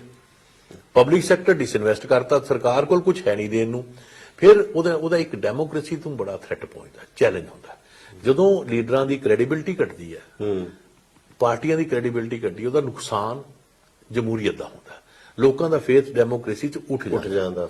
ਸੋ ਮੈਨੂੰ ਇਹ ਲੱਗਦਾ ਵੀ ਕਿਸੇ ਲੈਵਲ ਤੇ ਸਾਨੂੰ ਉਹ ਵਾਅਦੇ ਨਹੀਂ ਕਰਨੇ ਚਾਹੀਦੇ ਜਿਹੜੇ ਕਿ ਆਪਾਂ ਪੂਰੇ ਹੀ ਨਹੀਂ ਕਰ ਸਕਦੇ। ਸੋ ਉਹਦੇ ਨਾਲ ਜੇ ਅਸੀਂ ਇਹ ਕਹੀਏ ਕਿ ਪੰਜਾਬ ਦਾ ਜਿਹੜਾ ਐਗਰੀਕਲਚਰ ਦਾ ਕ੍ਰਾਈਸਿਸ, ਹੁਣ ਮੈਂ ਤੁਹਾਨੂੰ ਇੱਕ ਬੜੀ ਇੰਟਰਸਟਿੰਗ ਗੱਲ ਇੱਥੇ ਦੱਸਦਾ ਕਿ ਜਦੋਂ ਕਿਸਾਨ ਜਿੱਤ ਕੇ ਇੱਥੇ ਆਏ, ਅੱਜ ਕਿਸਾਨ ਦੇ ਜਿਹੜੇ ਮੁੱਦੇ ਨੇ, ਐਗਰੀਕਲਚਰ ਦਾ ਜਿਹੜਾ ਕ੍ਰਾਈਸਿਸ ਹੈ, ਜਿਸ ਤਰ੍ਹਾਂ ਐਗਰੀਕਲਚਰ ਤੇ ਇਕਨੋਮੀ ਨੂੰ ਅਸੀਂ ਚੇਂਜ ਕਰਨਾ, ਉਹਦੇ ਤੇ ਕੋਈ ਗੱਲਬਾਤ ਨਹੀਂ, ਕੋਈ ਚਰਚਾ ਨਹੀਂ, ਚੋਣਾਂ 'ਚ ਮੁੱਦਾ ਹੀ ਨਹੀਂ ਰਿਹਾ। ਬਲ ਜਦੋਂ ਕਿਸਾਨ ਮੂਵਮੈਂਟ ਸੀਗੀ ਉਦੋਂ ਇਹ ਲੱਗਦਾ ਸੀ ਵੀ ਇਹ ਬਹੁਤ ਵੱਡਾ ਮੁੱਦਾ ਹੋਏਗਾ ਚੋਣਾਂ ਦਾ। ਹੁਣ ਮੁੱਦਾ ਪਤਾ ਕੀ ਹੈ, ਕਿਸਾਨ ਵੋਟ ਕਿਹਨੂੰ ਪਾਣਗੇ, ਇਸ ਤੋਂ ਵੱਧ ਮੁੱਦਾ ਨਹੀਂ ਹੈ ਕੋਈ। ਜਦਕਿ ਮੁੱਦਾ ਇਹ ਹੋਣਾ ਚਾਹੀਦਾ ਸੀ ਕਿ ਪੰਜਾਬ ਦਾ ਜਿਹੜਾ ਐਗਰੀਕਲਚਰ 'ਚ ਖੜੋਤ ਆਈ ਹੈ, ਉਹਨੂੰ ਆਪਾਂ ਕਿੱਦਾਂ ਬਦਲਾਂਗੇ, ਉਹਦੇ ਲਈ ਅਸੀਂ ਕੀ ਸਟ੍ਰੈਟਜੀ ਅਡਾਪਟ ਕਰਾਂਗੇ, ਇਹ ਤੇ ਚਰਚਾ ਕੀਤੀ ਜਾਏ। ਦੂਜੀ ਗੱਲ, ਉਦੋਂ ਗੱਲ ਹੁੰਦੀ ਸੀ ਫੈਡਰਲਿਜ਼ਮ ਦੀ, ਕਿ ਸੈਂਟਰ ਦੇ ਅਧਿਕਾਰ ਸਟੇਟਾਂ ਦੀ ਜਿਹੜੀ ਇਕਨੋਮੀ ਹੈ ਜਾਂ ਸਟੇਟ ਦਾ ਜਿਹੜਾ ਕੰਮ ਹੈ, ਉਹ ਕਿਸ ਹੱਦ ਤੱਕ ਸਟੇਟਾਂ ਦੇ ਵਿੱਚ ਇੰਟਰਫੇਅਰ ਕਰ ਸਕਦੇ ਨੇ, ਉਹਦੀ ਗੱਲਬਾਤ ਉਹ ਵੀ ਨਹੀਂ ਹੈ। ਕੋਈ ਪਾਰਟੀ ਵੀ ਨਹੀਂ ਚਰਚਾ ਕੋਈ ਪਾਰਟੀ ਚਰਚਾ ਨਹੀਂ ਕਰ। ਉਹਦੇ 'ਚ ਮੈਂ ਇੱਕ ਹੋਰ ਜਿਹੜੀ ਤੁਸੀਂ ਗੱਲ ਕੀਤੀ ਸੀ ਨਾ, ਡਿਵੈਲਪਮੈਂਟ ਦਾ ਮਾਡਲ, ਡਿਵੈਲਪਮੈਂਟ ਦੇ ਇਸ਼ੂਜ਼ ਜਿਹੜੇ ਹੈਗੇ ਨੇ ਵੀ ਉਹ ਸਾਰੇ, ਉਹਦੇ 'ਚ ਇਹ ਵੀ ਹੈਗਾ ਕਿ ਜਿਹੜੇ ਇਹ ਵਾਅਦੇ ਕਰ ਰਹੇ ਨੇ ਜਾਂ ਜਿਹੜੇ ਦਾਅਵੇ ਕਰ ਰਹੇ ਨੇ, ਜੇ ਸਰਕਾਰ ਬਣ ਵੀ ਜਾਂਦੀ ਹੈ ਕਿਸੇ ਦੀ ਪਾਰਟੀ, ਤਾਂ ਉਹਦੀਆਂ ਇੰਨੀ ਲਿਮਿਟਡ ਪਾਵਰਸ ਨੇ ਸਟੇਟ ਦੀਆਂ, ਫਾਈਨੈਂਸ਼ੀਅਲ ਵੀ ਤੇ ਦੂਸਰੀਆਂ ਵੀ, ਤੇ ਉਹ ਸੈਂਟਰ ਤੋਂ ਬਿਨਾਂ ਤਾਂ ਉਹ ਵੈਸੇ ਹੀ ਨਹੀਂ ਚੱਲ ਸਕਦੇ। ਬਿਲਕੁਲ ਕਿਵੇਂ ਪੰਜਾਬ ਦੀ ਸਿਚੁਏਸ਼ਨ ਵੈਸੇ ਵੀ ਵੱਖਰੀ ਹੈ, ਲੈਂਡਲੌਕਡ ਹੋਣ ਕਰਕੇ, ਵੀ ਉਹ ਕਿਵੇਂ ਕਰਨਗੇ, ਸਟੇਟ ਸੈਂਟਰ ਨਾਲ ਕੀ ਰਿਲੇਸ਼ਨ ਹੋਏਗਾ, ਸੈਂਟਰ ਤੋਂ ਪੈਸਾ ਕਿਵੇਂ ਆਏਗਾ, ਜਾਂ ਵੀ ਕਹਿੰਦੇ ਉਹਦਾ ਵੀ ਕੋਈ ਜਵਾਬ ਨਹੀਂ ਕਿਸੇ ਕੋਲ, ਜਾਂ ਕੋਈ ਗੱਲ ਹੀ ਨਹੀਂ ਕਰ ਰਿਹਾ। ਉਹ ਬਿਲਕੁਲ ਨਹੀਂ ਕਰ ਰਿਹਾ। ਔਰ ਇਹਦੇ ਨਾਲ ਜੁੜੀ ਹੋਈ ਗੱਲ ਜਿਹੜੀ ਹੈ, ਉਸੇ ਮੂਵਮੈਂਟ 'ਚ ਨਿਕਲ ਕੇ ਆਈ ਸੀ ਲਾਈਵਲੀਹੁੱਡ ਦੇ ਇਸ਼ੂ, ਫੂਡ ਸਿਕਿਉਰਿਟੀ ਦਾ ਇਸ਼ੂ, ਕਿ ਵੀ ਅਸੀਂ ਦੇਸ਼ ਦੇ ਵਿੱਚ ਜਾਂ ਪੰਜਾਬ ਦੇ ਵਿੱਚ ਅਲੱਗ-ਅਲੱਗ ਸੂਬਿਆਂ 'ਚ ਗਰੀਬ ਬੰਦੇ ਲਈ ਫੂਡ ਦਾ ਕੀ ਹੋਏਗਾ, ਪੋਲਿਟਿਕਸ ਸਾਡੀ, ਉੱਤੇ ਵੀ ਕੋਈ ਚਰਚਾ ਨਹੀਂ। ਲਾਈਵਲੀਹੁੱਡ, ਖੇਤ ਮਜ਼ਦੂਰ ਹੈ, ਛੋਟਾ ਕਿਸਾਨ ਹੈ, ਉਹਦੀ ਇਨਕਮ ਡਬਲ ਕਰਨੀ ਹੈ ਜਾਂ ਉਹਨੂੰ ਕਿਸ ਤਰ੍ਹਾਂ ਸਿਸਟਮ ਦੇ ਵਿੱਚ ਇੰਟੀਗ੍ਰੇਟ ਕਰਨਾ ਹੈ, ਉਹਦੀ ਕੋਈ ਚਰਚਾ ਨਹੀਂ। ਚਰਚਾ ਸਿਰਫ ਇਹ ਹੈ ਖਿਰਾਤ ਦੇਣਾ। ਮੈਂ ਸਮਝਦਾ ਖਿਰਾਤ ਦੀ ਰਾਜਨੀਤੀ ਜਿਹੜੀ ਹੈ ਉਹ ਡੈਮੋਕ੍ਰੇਸੀ ਦੇ ਨਾਲ ਢੁਕਵੀਂ ਨਹੀਂ ਹੈ। ਖਿਰਾਤ ਦੀ ਰਾਜਨੀਤੀ ਫਿਊਡਲ ਹੈ। ਬਿਲਕੁਲ ਠੀਕ ਹੈ। ਇਹ ਔਰ ਇਹਨੂੰ ਕਨਫਿਊਜ਼ ਨਾ ਕਰੀਏ ਸਬਸਿਡੀਜ਼ ਨਾਲ। ਸਬਸਿਡੀਜ਼ ਹੁੰਦੀਆਂ ਇਕੁਐਲਿਟੀ, ਇਕੁਇਟੀ ਐਂਡ ਪ੍ਰੋਡਕਟਿਵਿਟੀ ਕਿ ਇੱਕ ਲੈਵਲ ਤੇ ਲੈਵਲ ਪਲੇਇੰਗ ਫੀਲਡ ਕ੍ਰੀਏਟ ਕਰਨਾ ਇਕਨੋਮੀ ਦੇ ਡਿਫਰੈਂਟ ਅਲੱਗ-ਅਲੱਗ ਸੈਕਸ਼ਨ ਦੇ ਵਿੱਚ ਤੇ ਨਾਲ ਪ੍ਰੋਡਕਟਿਵਿਟੀ ਨੂੰ ਵਧਾਉਣਾ ਟੈਕਨੋਲੋਜੀ ਨਵੀਂ ਲਿਆਣੀ ਨਵੇਂ ਮੈਥਡ ਕਲਾਈਮੇਟ ਚੇਂਜ ਦੇ ਨਾਲ ਮਿਲਦੇ ਜੁਲਦੇ ਲਿਆਣੇ ਉਹਦੀ ਗੱਲ ਉਹ ਸਬਸਿਡੀਜ਼ ਹੁੰਦੀ ਹੈ ਅਸੀਂ ਉਹਦੇ ਤੇ ਚਿੰਤਾ ਨਹੀਂ ਕਰ ਰਹੇ ਅਸੀਂ ਖੁਰਾਕ ਤੇ ਚਿੰਤਾ ਕਰ ਰਹੇ ਮਿਸਾਲ ਦੇ ਤੌਰ ਤੇ ਤੁਸੀਂ ਡ੍ਰਿਪ ਇਰੀਗੇਸ਼ਨ ਵਿੱਚ ਸਬਸਿਡੀ ਦਿੰਦੇ ਹੋ ਤੁਸੀਂ ਉਹ ਲਾਓ ਤੇ ਉਹਦੇ ਨਾਲ ਪ੍ਰੋਡਕਟਿਵਿਟੀ ਵਧੇਗੀ ਹਾਂ ਇਹ ਕਹਿਣ ਦਾ ਮੇਰਾ ਭਾਵ ਹੈ ਤੇ ਇਹਦਾ ਮਤਲਬ ਇਹ ਹੈ ਕਿ ਜਿਹੜਾ ਫਿਊਡਲਿਜ਼ਮ ਹੈ ਉਹਨੂੰ ਅਸੀਂ ਦੁਬਾਰਾ ਆਪਣੇ ਕੈਪੀਟਲਿਜ਼ਮ ਦਾ ਜਿਹੜਾ ਸਾਡਾ ਕ੍ਰਾਈਸਿਸ ਹੈ ਉਹਨੂੰ ਮੀਟ ਕਰਨ ਲਈ ਫਿਊਡਲਿਜ਼ਮ ਲਿਆ ਰਹੇ ਹਾਂ ਜਿਹਨੂੰ ਮੈਂ ਕਹਿੰਦਾ ਵੀ ਅਸੀਂ ਫਿਊਡਲ ਹੈਗੇ ਆਪਣੇ ਐਟੀਟਿਊਡ ਚ ਤੇ ਕੈਪੀਟਲਿਸਟ ਹੈਗੇ ਆ ਪ੍ਰੈਕਟਿਸ ਚ ਕਿ ਪ੍ਰੋਫਿਟ ਕਿਹੜੀ ਵੀ ਕਿਸੇ ਵੀ ਤਰੀਕੇ ਨਾਲ ਕਮਾ ਲੈਣਾ ਜੋ ਮਰਜ਼ੀ ਰੂਲ ਹੈ ਸਭ ਵਾਇਲੇਟ ਕਰਨੇ ਨੇ ਤੇ ਪੋਟੈਂਸ਼ੀਅਲ ਸੋਸ਼ਲਿਸਟ ਨੇ ਅਸੀਂ ਗਰੀਬਾਂ ਦਾ ਧਿਆਨ ਕਰ ਰਹੇ ਹਾਂ ਖੁਰਾਕਾਂ ਦੇ ਕੇ ਜੇ ਖੁਰਾਕ ਦਵਾਂਗੇ ਕੱਲ ਨੂੰ ਤੁਹਾਡੇ ਕੋਲ ਪੈਸੇ ਨਹੀਂ ਖੁਰਾਕ ਦਿੰਦੇ ਤੇ ਗਰੀਬ ਕੀ ਕਰੂਗਾ ਪੈਸੇ ਕਮਾ ਨਹੀਂ ਸਕਦਾ ਤੇ ਮੈਂ ਕਮਾਉਣ ਜੋਗੇ ਨਹੀਂ ਬਣਾ ਰਹੇ ਕਮਾਉਣ ਜੋਗੇ ਨਹੀਂ ਉਹਨਾਂ ਨੂੰ ਬਣਾ ਰਹੇ ਅੱਛਾ ਫਿਰ ਤੁਸੀਂ ਕਹਿੰਦੇ ਹੋ ਵੀ ਸਿੱਖਿਆ ਅਸੀਂ ਬੜੇ ਵਧੀਆ ਸਕੂਲ ਬਣਾ ਦਾਂਗੇ ਵੀ ਵਧੀਆ ਸਕੂਲ ਤੋਂ ਬਣਾ ਦੋਗੇ ਜੇ ਐਕਸੈਸ ਹੀ ਨਹੀਂ ਹੋਊਗਾ ਲੋਕਾਂ ਦਾ ਇਨਕਮ ਹੀ ਨਹੀਂ ਵਧੇਗੀ ਉਹ ਸਕੂਲ ਕਿੱਦਾਂ ਜਾਣਗੇ ਇਹ ਸਾਰੇ ਮੁੱਦੇ ਮੈਨੂੰ ਲੱਗਦਾ ਇੱਕ ਜਿਹੜਾ ਸੋਸ਼ਲ ਸਿਕਿਉਰਿਟੀ ਦਾ ਮੁੱਦਾ ਮਤਲਬ ਇਹ ਲੈਂਦੇ ਆ ਉਹ ਵੀ ਅਸੀਂ ਤਾਂ ਸੋਸ਼ਲ ਸਿਕਿਉਰਿਟੀ ਦੇ ਰਹੇ ਆ ਜਦੋਂ ਅਸੀਂ ਪੈਨਸ਼ਨ ਦੀ ਗੱਲ ਕਰ ਰਹੇ ਆ ਜਾਂ ਹੋਰ ਬੁਢਾਪਾ ਪੈਨਸ਼ਨ ਦੂਜੇ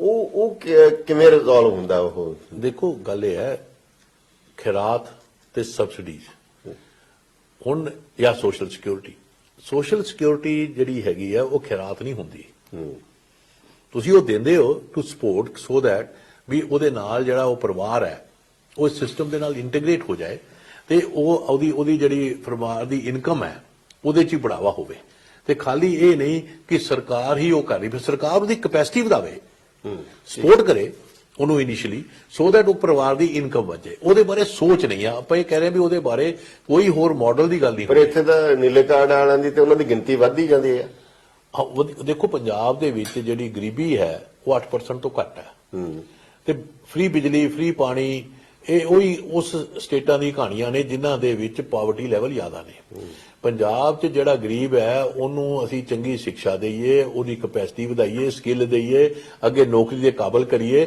ਪੰਜਾਬ ਦੇ ਵਿੱਚ ਇਹ ਸੋਚ ਦੀ ਲੋੜ ਹੈ ਤੇ ਮੈਂ ਸਮਝਦਾ ਵੀ ਜਿਹੜਾ ਡੋਲਸ ਹੈ ਅੱਛਾ ਇਹਦੇ ਨਾਲ ਹੋਰ ਸੁਣੋ ਦੇਖੋ ਹੋਰ ਇੰਟਰਸਟਿੰਗ ਗੱਲ ਡੋਲ ਤੇ ਡੇਰਾਸ ਤੇ ਡਰੱਗਸ ਇਹ ਤਿੰਨ ਜਿਹੜੇ ਨੇ ਡੋਲ ਦੀ ਤਾਂ ਆਪਾਂ ਗੱਲ ਕਰ ਲਈ ਹੁਣ ਆ ਗਈ ਗੱਲ ਡਰੱਗਸ ਦੀ ਡੇਰੇ ਦੀ ਵੀ ਜੇ ਅਸੀਂ ਪਰਫਾਰਮੈਂਸ ਸਾਡੀ ਮਾੜੀ ਹੈ ਐਂਟੀ ਇਨਕੰਬੈਂਸੀ ਜ਼ਿਆਦਾ ਹੈ ਲੋਕ ਸਾਡੇ ਨਾਲ ਨਹੀਂ ਜੁੜਦੇ ਤੇ ਅਸੀਂ ਡੇਰਿਆਂ ਨੂੰ ਕਹਿਣਾ ਵੀ ਤੁਹਾਡੇ ਨਾਲ ਲੋਕ ਜੁੜੇ ਹੋਏ ਨੇ ਕਿਉਂਕਿ ਤੁਸੀਂ ਕਈ ਪਰਿਵਾਰਾਂ ਨੂੰ ਸ਼ਰਾਬ ਪੀਣੋਂ ਹਟਾਤਾ ਕਈ ਪਰਿਵਾਰਾਂ ਨੂੰ ਤੁਸੀਂ ਚੰਗੇ ਕੰਮ ਨਾ ਲਿਆ ਤੇ ਹੁਣ ਤੁਹਾਡੀ ਗੁੱਡਵਿਲ ਹੈਗੀ ਹੈ ਤੇ ਉਹ ਟ੍ਰਾਂਸਫਰ ਸਾਨੂੰ ਕਰ ਦਿਓ ਅਸੀਂ ਪਰਫਾਰਮੈਂਸ ਨਹੀਂ ਦੇਣੀ ਚੰਗੀ ਪਰਫਾਰਮੈਂਸ ਜੋ ਤੁਸੀਂ ਕਰਨਾ ਉਹਦੀ ਸਾਨੂੰ ਟ੍ਰਾਂਸਫਰ ਕਰ ਦਿਓ ਤੇ ਉਹ ਡੇਰਾ ਜਿਹੜਾ ਹੈ ਵੋਟਸ ਨੂੰ ਟ੍ਰੇਡ ਕਰਨ ਲੱਗ ਜਾਂਦਾ ਇਟਸ ਟ੍ਰੇਡਿੰਗ ਤੇ ਉਸ ਫੇਥ ਦਾ ਫਾਇਦਾ ਉਠਾ ਕੇ ਲੋਕਾਂ ਨੂੰ ਕਹਿੰਦੇ ਵੀ ਉਹਨਾਂ ਨੂੰ ਵੋਟ ਦੇ ਦਿਓ ਇੱਕ ਆਸਾਨ ਰਸਤਾ ਲੱਭ ਲਿਆ ਗਿਆ ਨਾਨ ਪਰਫਾਰਮੈਂਸ ਦਾ ਕਿ ਜੇ ਮੇਰੀ ਪਰਫਾਰਮੈਂਸ ਚੰਗੀ ਹੋਏਗੀ ਮੈਨੂੰ ਕਿਸੇ ਦੀ ਲੋੜ ਨਹੀਂ ਪਰ ਅਸੀਂ ਇਹ ਡੇਰਿਆਂ ਦਾ ਤੇ ਉਹਦੇ ਨਾਲ ਕੀ ਹੁੰਦਾ ਹੈ ਕਿ ਜਿਹੜਾ ਡੇਰਿਆਂ ਦਾ ਇੱਕ ਆਪਣਾ ਜਿਹੜਾ ਰੋਲ ਹੈ ਸਮਾਜ 'ਚ ਉਹਦੇ ਤੇ ਵੀ ਕਿਤੇ ਨਾ ਕਿਤੇ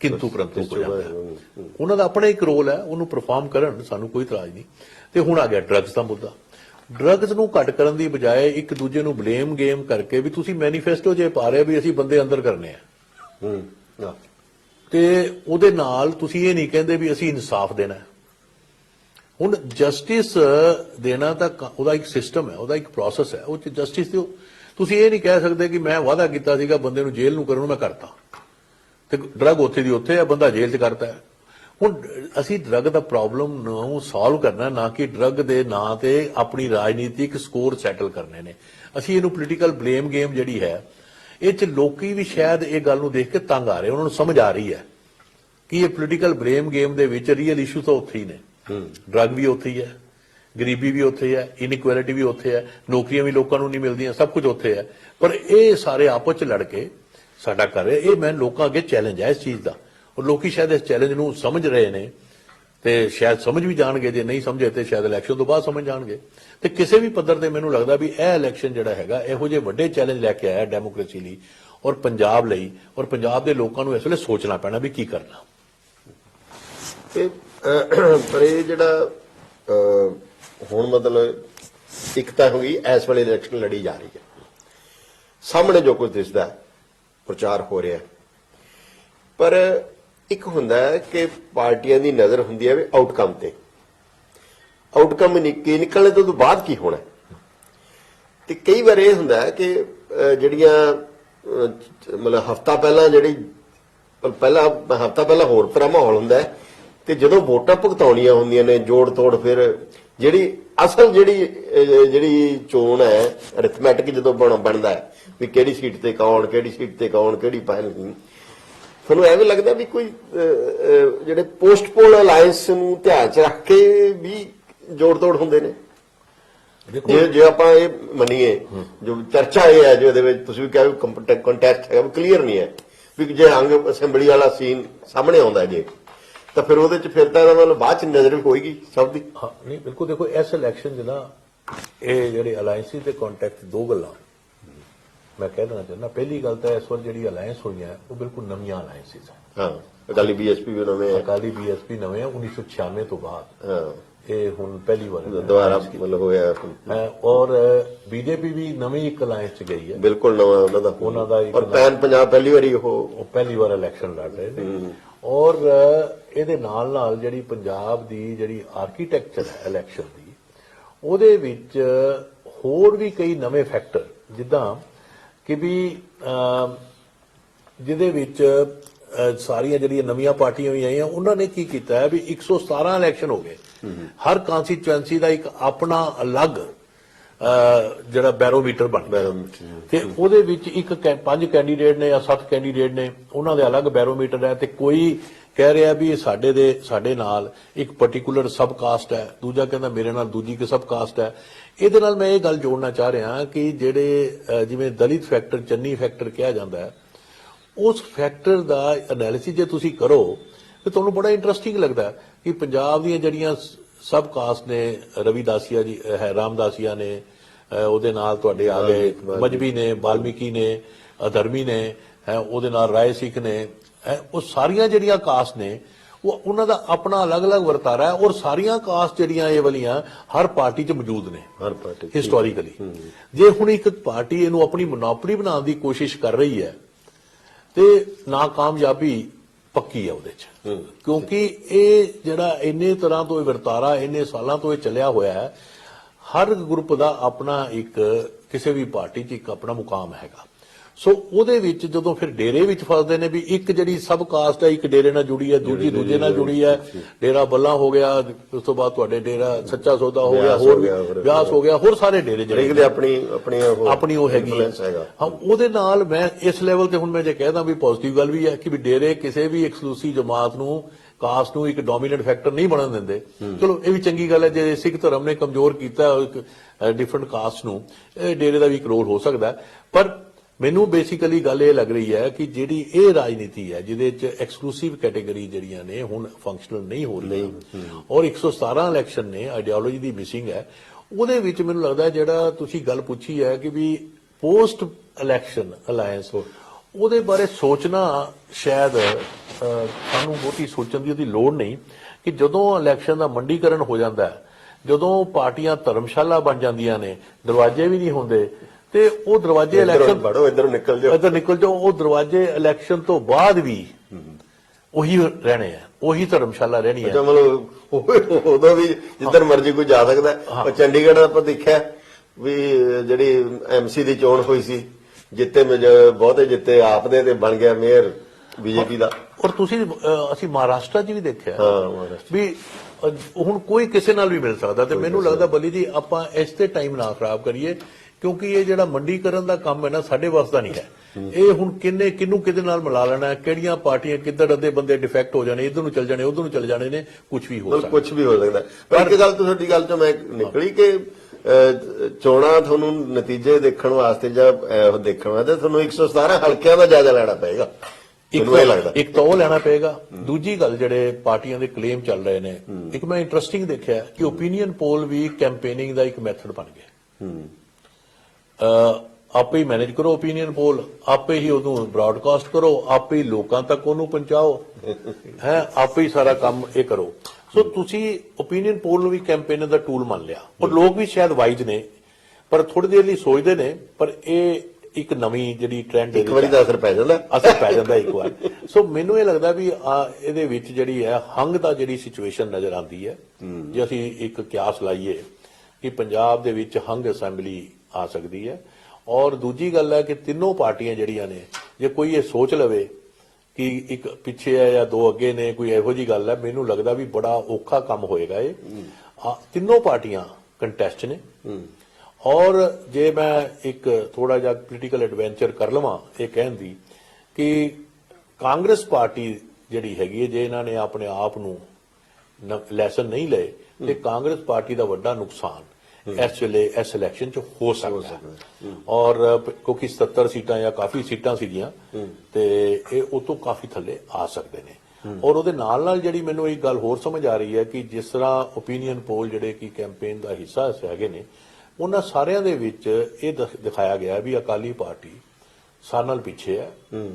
ਮੈਨੂੰ ਲੱਗਦਾ ਨਹੀਂ ਕਿ ਇੰਨੀ ਕੁ ਪਿੱਛੇ ਹੈ।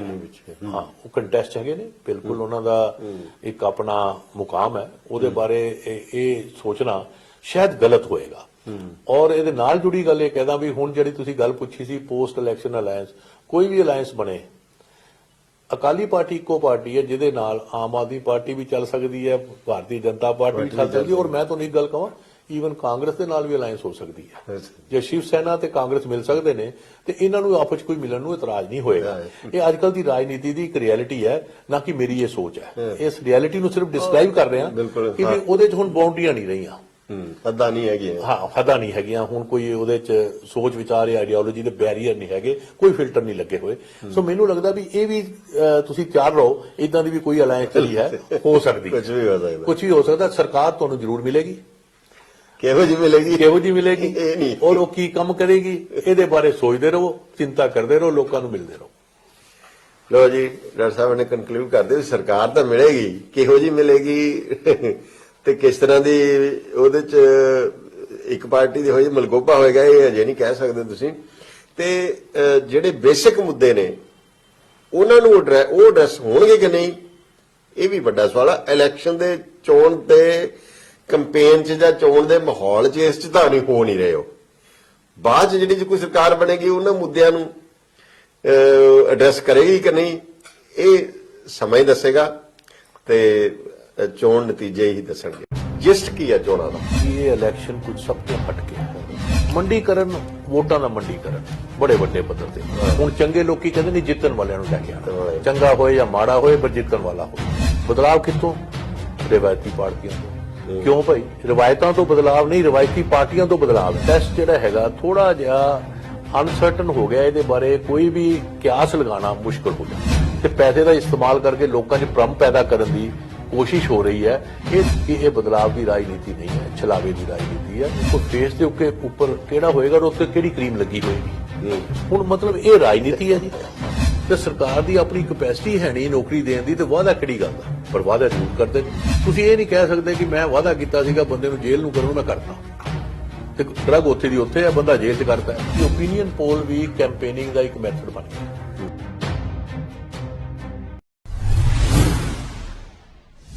ਬਾਬੂਸ਼ਾਹੀ ਟਾਈਮਸ ਸਭ ਦਾ ਸਵਾਗਤ ਹੈ।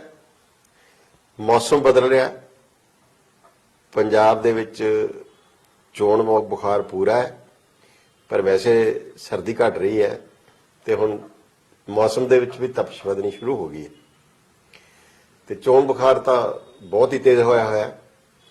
ਧੂਆਂ ਤਾਂ ਪ੍ਰਚਾਰ ਹੋ ਰਿਹਾ ਹੈ। ਮੁਲਕ ਭਰ ਦੇ ਜਿਹੜੇ ਨੇਤਾ ਨੇ ਉਹ ਪੰਜਾਬ ਵੱਲ ਵੀ ਹੀਰਾ ਕੱਤ ਕੇ ਆ ਰਹੇ ਨੇ ਤੇ ਵੋਟਰਾਂ ਨੂੰ ਭਰਮਾਉਣ ਤੇ ਲਲਚਾਉਣ ਲਈ ਉਹ ਤਰ੍ਹਾਂ ਦੇ ਵਾਅਦੇ, ਨਾਅਰੇ ਤੇ ਦਿਖਾਵੇ ਵੀ ਕਰ ਰਹੇ ਨੇ, ਕਈ ਨਾਟਕ ਵੀ ਕਰ ਰਹੇ ਨੇ, ਐਂਟਰਟੇਨ ਵੀ ਹੋ ਰਿਹਾ ਲੋਕਾਂ ਦਾ। ਤੇ ਇਸ ਸਾਰੇ ਦੌਰ 'ਚ ਸਾਰੇ ਚੋਣ ਜਿਹੜਾ ਮਾਹੌਲ ਬਣਿਆ ਹੈ ਉਹਦੇ 'ਚ ਗੰਭੀਰ ਮੁੱਦੇ ਵੀ ਹੈਗੇ ਨੇ, ਏਜੰਡੇ ਵੀ ਹੈਗੇ ਨੇ, ਜਿਨ੍ਹਾਂ ਬਾਰੇ ਗੱਲ ਕਰਨੀ ਬਹੁਤ ਜ਼ਰੂਰੀ ਹੈ ਕਿ ਚੋਣ ਦਾ ਰੁਖ ਕੀ ਹੈ ਤੇ ਕਿੱਧਰ ਜਾ ਰਹੀ ਹੈ ਤੇ ਕਿਹਨਾਂ ਮੁੱਦਿਆਂ ਤੇ ਲੜੀ ਜਾ ਰਹੀ ਚੋਣ। ਇਸ ਵਿਚਾਰ ਚਰਚਾ 'ਚ ਅੱਜ ਅਸੀਂ ਗੱਲ ਕਰਾਂਗੇ ਡਾਕਟਰ ਪ੍ਰਮੋਦ ਕੁਮਾਰ ਨਾਲ। ਡਾਕਟਰ ਪ੍ਰਮੋਦ ਬਾਰੇ ਬਹੁਤ ਲੋਕ ਜਾਣਦੇ ਨੇ, ਸੋਸ਼ਲ ਸਾਇੰਟਿਸਟ ਨੇ, ਐਨਾਲਿਸਟ ਨੇ ਤੇ ਰਿਸਰਚਰ ਨੇ ਤੇ ਆਈਡੀਸੀ ਚੰਡੀਗੜ੍ਹ ਦੇ ਡਾਇਰੈਕਟਰ ਨੇ। Doctor Sahib welcome. Thank you ਬਲੀ ਜੀ।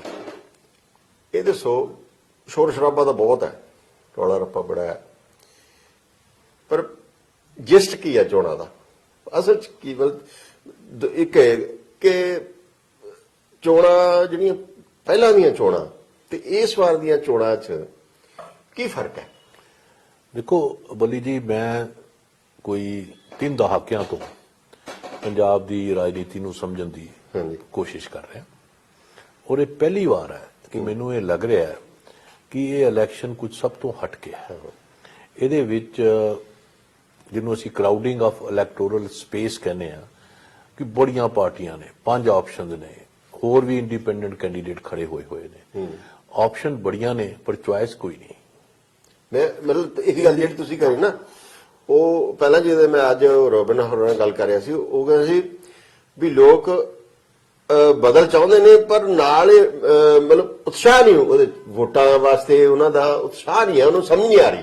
ਹਾਂ, ਉਹਦੇ 'ਚ ਇਹ ਹੈ ਕਿ ਵੀ ਜਦੋਂ ਤੁਹਾਡੇ ਕੋਲ ਚੁਆਇਸ ਨਹੀਂ ਹੈ, ਪਰ ਚੁਆਇਸ ਦੇ ਨਾਂ ਤੇ ਕੁਝ ਫੇਕ ਪ੍ਰੋਡਕਟ ਜਿਹੜੇ ਮਾਰਕੀਟ ਚਾਹੁੰਦੇ ਨੇ, ਉਹ ਇੰਨਾ ਜ਼ਿਆਦਾ ਲੋਕਾਂ ਨੂੰ ਕੋਈ ਐਨਥਿਊਜ਼ ਨਹੀਂ ਕਰਦੇ।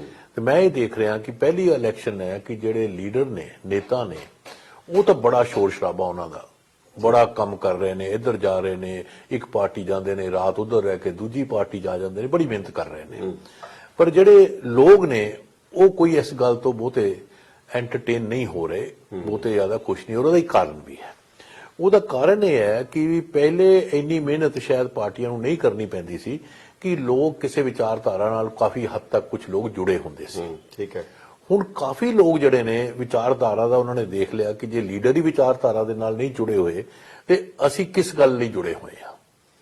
ਔਰ ਮੈਂ ਇਹ 'ਚ ਤੁਹਾਨੂੰ ਇੱਕ ਲੀਡਰ ਤਾਂ ਰਾਤੋਂ ਰਾਤ ਪਾਲੇ ਬਦਲ ਜਾਂਦੇ ਨੇ। ਇਹ 'ਚ ਮੈਂ ਇੱਕ ਉਦਾਹਰਨ ਤੁਹਾਨੂੰ ਦੇ ਦਿੰਦਾ ਕਿ ਜਿਵੇਂ ਪਹਿਲੇ ਅਸੀਂ ਸਾਰੇ ਕਹਿੰਦੇ ਹੁੰਦੇ ਸੀ ਵੀ ਜਿਹੜੇ ਲੋਕ ਮਿਸ਼ਨਰੀ ਨੇ, ਕੰਮ ਕਰਦੇ ਨੇ, ਤੇ ਜੇ ਉਹਨੂੰ ਮੁਹਾਵਰਾ ਕਹੀਏ ਕਿ ਧਰਮ ਕੀ ਜੀਤ ਹੁੰਦੀ ਹੈ, ਜਿਹੜੇ ਲੋਕ ਕਮਿਟਡ ਆ ਉਹਨਾਂ ਦੀ ਜਿੱਤ ਹੋਏਗੀ। ਹੁਣ ਉਹ ਕਹਿੰਦੇ ਨਹੀਂ, ਜੀਤ ਹੀ ਧਰਮ ਹੈ, ਕਿ ਜਿੱਤੋ ਤੇ ਉਹੀ ਧਰਮ ਹੈ, ਵਿਨੇਬਿਲਿਟੀ। ਸੋ ਜਿਹੜਾ ਕੈਂਡੀਡੇਟ ਵਿਨੇਬਿਲਿਟੀ ਹੈ, ਜਿੱਤ ਕੇ ਲਿਆ ਸਕਦਾ ਹੈ, ਉਹੀ ਕੈਂਡੀਡੇਟ ਹੈ। ਤੇ ਇਹਦਾ ਮਤਲਬ ਇਹ ਵੀ ਲੋਕਾਂ 'ਚ ਕੰਮ ਕਰੋ ਨਾ ਕਰੋ, ਜੇ ਮੀਡੀਆ ਦੇ ਪ੍ਰਚਾਰ ਨਾਲ ਲੀਡਰ ਬਣਦੇ ਉਹਦਾ ਬਣ ਜਾਓ, ਜੋ ਮਰਜ਼ੀ ਤਰੀਕਾ ਬਣਾ ਕੇ ਲੀਡਰ ਬਣ ਜਾਓ, ਜਿੱਦਾਂ ਖਰਚ ਕੇ ਜਿਵੇਂ ਮਰਜ਼ੀ ਤੁਸੀਂ ਲੀਡਰ ਬਣ ਜਾਓ। ਤੋ ਇਹਨੂੰ ਵਿਨੇਬਿਲਿਟੀ ਕ੍ਰਾਈਟੇਰੀਆ, ਇਹ ਜਿਹੜਾ ਮੈਨੂੰ ਇੱਕ ਹੁਣ ਬਲੇਟੈਂਟ ਲੱਗਿਆ, ਜ਼ਿਆਦਾ ਹੀ ਉੱਭਰ ਕੇ ਅੱਗੇ ਆਇਆ। ਪਹਿਲੇ ਇੰਨਾ ਨਹੀਂ ਹੋਇਆ ਕਰਦਾ ਸੀ, ਫਿਰ ਵੀ ਇਸ ਵਾਰ ਤਾਂ ਬਹੁਤ ਜ਼ਿਆਦਾ ਹੈ। ਫਿਰ ਵੀ ਪਾਰਟੀਆਂ ਇੱਕ ਫਸਾਦ ਜਿਹਾ ਬਣਾ ਕੇ ਰੱਖਦੀਆਂ ਸੀ, ਇੱਕ ਚਿਹਰਾ ਜਿਹਾ ਵੀ ਅਸੀਂ ਨਹੀਂ ਚੰਗੇ ਲੋਕਾਂ ਨੂੰ ਲੈ ਕੇ ਆਣਾ। ਉਹ ਕੋਈ ਕਹਿੰਦੇ ਅਸੀਂ ਸੈਕੂਲਰ ਆ, ਕੋਈ ਕਹਿੰਦਾ ਸੀ ਅਸੀਂ ਇਹ, ਮਤਲਬ ਅਲੱਗ-ਅਲੱਗ ਉਹ ਆਪਣਾ ਰੱਖਦੇ ਸੀ ਵੀ ਸਾਡਾ ਫਰਕ ਹੈਗਾ ਵਾਕਿਆ। ਚੰਗੇ ਲੋਕਾਂ ਨੂੰ ਲੈ ਕੇ ਆਣਾ। ਹੁਣ ਚੰਗੇ ਲੋਕੀ ਕਹਿੰਦੇ ਨਹੀਂ, ਜਿੱਤਣ ਵਾਲਿਆਂ ਨੂੰ ਲੈ ਕੇ ਆਣਾ, ਚੰਗਾ ਹੋਏ ਜਾਂ ਮਾੜਾ ਹੋਏ ਪਰ ਜਿੱਤਣ ਵਾਲਾ ਹੋਵੇ। ਸੋ ਇਹ ਇੱਕ ਬਦਲਾਅ ਮੈਂ ਇਹਦੇ 'ਚ ਹੁਣ ਦੇਖ ਰਿਹਾ। ਔਰ ਇਹਦੇ ਨਾਲ ਤੀਜੀ ਗੱਲ ਜਿਹੜੀ ਜੁੜੀ ਮੈਨੂੰ ਹੁਣ ਨਜ਼ਰ ਆਉਂਦੀ ਹੈ ਇਹਦੇ 'ਚ, ਕਿ ਪਹਿਲਾ ਇਲੈਕਸ਼ਨ ਹੈ ਸ਼ਾਇਦ ਜਿਹਦੇ 'ਚ ਪੰਜਾਬ ਦੇ ਸੰਦਰਭ 'ਚ ਕਿ ਉਹ ਗੱਲਾਂ ਹੋ ਰਹੀਆਂ ਜਿਵੇਂ ਐਕਸਕਲੂਸਿਵ ਵੋਟ ਬੈਂਕ, ਜਿਵੇਂ ਅਸੀਂ ਕਹਿੰਦੇ ਆ ਕਿ ਇੱਕ ਦਲਿਤਾਂ ਦਾ ਵੋਟ ਬੈਂਕ ਹੈ ਜੀ, ਇੱਕ ਹਿੰਦੂਆਂ ਦਾ ਵੋਟ ਬੈਂਕ ਹੈ ਜੀ, ਇੱਕ ਜੱਟ ਕਿਸਾਨ ਦਾ ਵੋਟ ਬੈਂਕ ਹੈ, ਇੱਕ ਸ਼ਹਿਰੀ ਦਾ, ਇੱਕ ਨਹੀਂ ਸ਼ਹਿਰੀ ਦਾ, ਇੱਕ ਪਿੰਡ ਵਾਲੇ ਦਾ ਵੋਟ ਬੈਂਕ ਹੈ। ਪੰਜਾਬ 'ਚ ਪਹਿਲੇ ਕਦੀ ਇਸ ਤਰ੍ਹਾਂ ਦੀਆਂ ਕੈਟੇਗਰੀ ਜਿਹਨੂੰ ਅਸੀਂ ਕਹਿੰਦੇ ਹਾਂ ਉਹਦਾ ਇਸਤੇਮਾਲ ਨਹੀਂ ਹੁੰਦਾ ਸੀ। ਮਤਲਬ ਪ੍ਰਭਾਵ ਹੁੰਦੇ ਸੀ ਪਰ ਏਦਾਂ ਸ਼ਾਰਪਲੀ ਇਹ ਮਤਲਬ ਜਿਹੜਾ ਇਹਨੂੰ ਅਸੀਂ ਕਹਿੰਦੇ ਆ ਕਿ ਵੀ ਇਹਦਾ ਇਸਤੇਮਾਲ ਸਿਰਫ ਇੱਕ ਪਾਰਟਿਕੂਲਰ ਛੋਟੇ ਸੈਕਸ਼ਨ 'ਚ ਹੁੰਦਾ ਸੀ। ਮੈਂ ਤੁਹਾਨੂੰ ਐਗਜ਼ਾਮਪਲ ਦੇ ਦਿੰਦਾ, ਜਿਵੇਂ ਬਹੁਜਨ ਸਮਾਜ ਪਾਰਟੀ, ਉਹਦੀ ਹੋਲਡ 5-6% ਤੇ ਰਹੀ ਹੈ, ਤੇ ਇੰਨਾ ਕੀ ਤੁਸੀਂ ਐਕਸਕਲੂਸਿਵ ਵੋਟ ਬੈਂਕ ਕਹਿ ਲਓ, ਜਦਕਿ ਦਲਿਤ ਪਾਪੂਲੇਸ਼ਨ 32% ਦੇ ਕਰੀਬ ਹੈ। ਇਸ ਤਰ੍ਹਾਂ ਹੀ ਜਿਹੜਾ ਤੁਹਾਡਾ ਅਰਬਨ ਹਿੰਦੂ ਹੈ ਜਾਂ ਸੈਮੀ ਅਰਬਨ ਏਰੀਆ 'ਚ ਹਿੰਦੂ ਰਹਿੰਦਾ ਹੈ, ਤੇ ਬੀਜੇਪੀ ਦਾ ਸਪੋਰਟ ਬੇਸ ਜੇ 1992 ਦੇ ਇਲੈਕਸ਼ਨ ਤੋਂ ਪਹਿਲੇ ਦੇਖ ਲਓ 6% ਦੇ ਆਸ-ਪਾਸ ਸੀਗਾ, ਔਰ ਉਸ ਤੋਂ ਬਾਅਦ 8% ਦੇ 9% ਦੇ ਆਸ-ਪਾਸ। ਸੋ ਸਾਰੇ ਉਧਰ ਨਹੀਂ ਜਾਂਦੇ। ਉਹ ਵੀ ਐਕਸਕਲੂਸਿਵ ਵੋਟ ਬੈਂਕ ਸਾਰਾ ਨਹੀਂ ਹੈ, ਉਹ ਇੱਕ ਛੋਟਾ ਸੈਕਸ਼ਨ ਇਹ ਜਾਂਦਾ ਸੀ। ਇਸ ਕਰਕੇ ਮੈਨੂੰ ਲੱਗਦਾ ਵੀ ਇਸ ਵਾਰ ਉਹ ਕੈਟੇਗਰੀਜ਼ ਦਾ ਖੁੱਲੇ ਤੌਰ ਤੇ ਇਸਤੇਮਾਲ ਹੋਇਆ, ਵਰਤੋਂ ਹੋ ਰਹੀ ਹੈ, ਔਰ ਜਿੰਨੇ ਪੰਜਾਬ ਦੀ ਰਾਜਨੀਤੀ ਨੂੰ ਪੋਲਰਾਈਜ਼ ਵੀ ਕੀਤਾ। ਔਰ ਮੈਂ ਇਹਨੂੰ ਕੋਈ ਸਮਝਦਾ ਵੀ ਇਹ ਕੋਈ ਚੰਗਾ ਟ੍ਰੈਂਡ ਹੈ ਨਹੀਂ। ਬਲ ਤੁਹਾਡਾ ਮਤਲਬ ਇਹ ਗੱਲ ਜਿਹੜੀ ਪੋਲਰਾਈਜੇਸ਼ਨ ਦੀ ਚੱਲ ਰਹੀ ਹੈ ਵੀ ਕਿਸੇ ਹੱਦ ਤੱਕ ਪੋਲਰਾਈਜੇਸ਼ਨ ਹੋ ਰਹੀ ਹੈ, ਪਰ ਮੈਨੂੰ ਇਹ ਲੱਗਦਾ ਵੀ ਇਹ ਲੰਬੇ ਸਮੇਂ ਨਹੀਂ ਚੱਲ ਸਕਦੀ। ਸਤਹੀ ਤੌਰ ਤੇ ਹੈ, ਉਪਰੀ ਤੌਰ ਤੇ ਪੋਲਰਾਈਜੇਸ਼ਨ ਹੈ, ਔਰ ਕੁਝ ਥੋੜੇ ਸੈਕਸ਼ਨ ਇਹਦੇ ਨਾਲ ਇਨਫਲੂਐਂਸ ਵੀ ਹੁੰਦਾ, ਉਹ ਹਰ ਵੇਲੇ ਹੁੰਦਾ। ਕੋਈ ਇਹਦੇ ਬਾਰੇ ਕੀ ਕਾਰਨ ਪੰਜਾਬ ਦੀ ਕਲਚਰਲ ਹਿਸਟਰੀ ਹੈ ਜਾਂ ਪੰਜਾਬ ਦੇ ਮਤਲਬ ਕਿਹੜੇ ਕਾਰਨ ਨੇ ਜਿਹੜੇ ਕਰਕੇ ਨਹੀਂ? ਦੇਖੋ, ਪੰਜਾਬ ਦਾ ਜਿਹੜਾ ਇੱਕ ਬੜਾ ਰਿਚ ਵਿਰਸਾ ਹੈ, ਉਹ ਖਾਲੀ ਧਰਮ ਦਾ ਨਹੀਂ ਹੈ। ਸਿੱਖੀਜ਼ਮ ਦਾ ਇੱਕ ਆਪਣਾ ਬੜਾ ਵੱਡਾ ਰੋਲ ਹੈ, ਆਰਿਆ ਸਮਾਜ ਦਾ ਵੀ ਹੈ, ਪਰ ਇੱਕ ਸੂਫੀ ਟ੍ਰੈਡੀਸ਼ਨ ਹੈ ਔਰ ਪੰਜਾਬ ਦੇ ਵਿਰਸੇ 'ਚ ਜਿਹੜੀਆਂ ਮੂਵਮੈਂਟਸ ਆਉਂਦੀਆਂ ਰਹੀਆਂ, ਉਹ ਸਾਰੀਆਂ ਨੇ ਇਸ ਵਿਰਸੇ ਨੂੰ ਬੜਾ ਆਪਸ 'ਚ ਮਿਲਾ ਕੇ ਰੱਖਿਆ। ਉਹ ਐਕਸਕਲੂਸਿਵ ਨਹੀਂ ਹੋਣ ਦਿੱਤਾ। ਇੰਟੀਗ੍ਰੇਸ਼ਨ ਵਾਲੀ ਜਿਹੜਾ ਵਿਰਸਾ ਹੈ, ਤੇ ਉਸ ਵਿਰਸੇ ਦੇ ਵਿੱਚ ਜਿਹੜੀ ਇਲੈਕਸ਼ਨ ਵੀ ਜਿਹੜਾ ਪੋਲਿਟਿਕਸ ਵੀ ਸੀਗਾ ਇਲੈਕਟੋਰਲ, ਉਹਨੇ ਵੀ ਹੌਲੀ ਮੈਂ ਜੇ ਆਪਾਂ ਕਹਾਂ ਪੰਜਾਬੀ ਸੂਬੇ ਤੋਂ ਬਾਅਦ ਉਹ ਜਿਹੜਾ ਇਲੈਕਸ਼ਨ ਦਾ ਪ੍ਰੋਸੈਸ ਸੀਗਾ ਉਹ ਘੱਟ ਡਿਵੀਸਿਵ ਹੁੰਦਾ ਗਿਆ, ਪੋਲਰਾਈਜ਼ ਘੱਟ ਹੁੰਦਾ ਗਿਆ। ਤੇ 1997 ਚ ਆ ਗਏ ਤੇ ਮੋਗਾ ਡੈਕਲੇਰੇਸ਼ਨ ਆ ਜਾਂਦੀ ਹੈ, ਜਿਸ 'ਚ ਇਹ ਕਿਹਾ ਜਾਂਦਾ ਹੈ ਕਿ ਕੋਈ ਵੀ ਡਿਸਕ੍ਰਿਮੀਨੇਸ਼ਨ ਜੇ ਪੰਜਾਬ ਦੇ ਖਿਲਾਫ ਹੁੰਦਾ ਹੈ, ਉਹ ਸਿੱਖਾਂ ਦੇ ਖਿਲਾਫ ਨਹੀਂ ਮੰਨਿਆ ਜਾਏਗਾ, ਸਾਰੇ ਪੰਜਾਬੀਆਂ ਦੇ ਖਿਲਾਫ ਮੰਨਿਆ ਜਾਏਗਾ। ਉਹਦੇ 'ਚ ਹਿੰਦੂ ਵੀ ਉਹਨਾਂ ਹੀ ਆਪਣੇ ਡਿਸਕ੍ਰਿਮੀਨੇਸ਼ਨ ਮੰਨੇ ਔਰ ਦੂਜਾ ਵੀ ਮੰਨੇ। ਮੈਂ ਸਮਝਦਾ ਵੀ ਇਹ 97 ਤੋਂ ਬਾਅਦ ਹੀ ਉਹ ਵੀ ਦੇਖੋ ਪੰਜਾਬੀ ਵਾਲਾ ਬਦਲਿਆ ਵੀ ਬਾਅਦ ਚ ਜਿਹੜਾ ਉਹ ਮੂਵਮੈਂਟ ਸੀ ਵੀ ਜਿਹੜੇ ਪੰਜਾਬੀ ਨਾਲ ਲਿਖਾਓ ਮਾਤ ਭਾਸ਼ਾ, ਬਾਅਦ ਚ ਉਹ ਚੇਂਜ ਵੀ ਹੋ ਗਿਆ ਸੀ। ਚੇਂਜ ਵੀ ਹੋਇਆ, 91% ਲੋਕਾਂ ਨੇ ਫਿਰ ਲਿਖਾਇਆ। ਇਹਦਾ ਮਤਲਬ ਇਹ ਹੈ ਕਿ ਪੰਜਾਬ ਉਸ ਪਾਸੇ ਵੀ ਚੱਲਿਆ ਸੀ।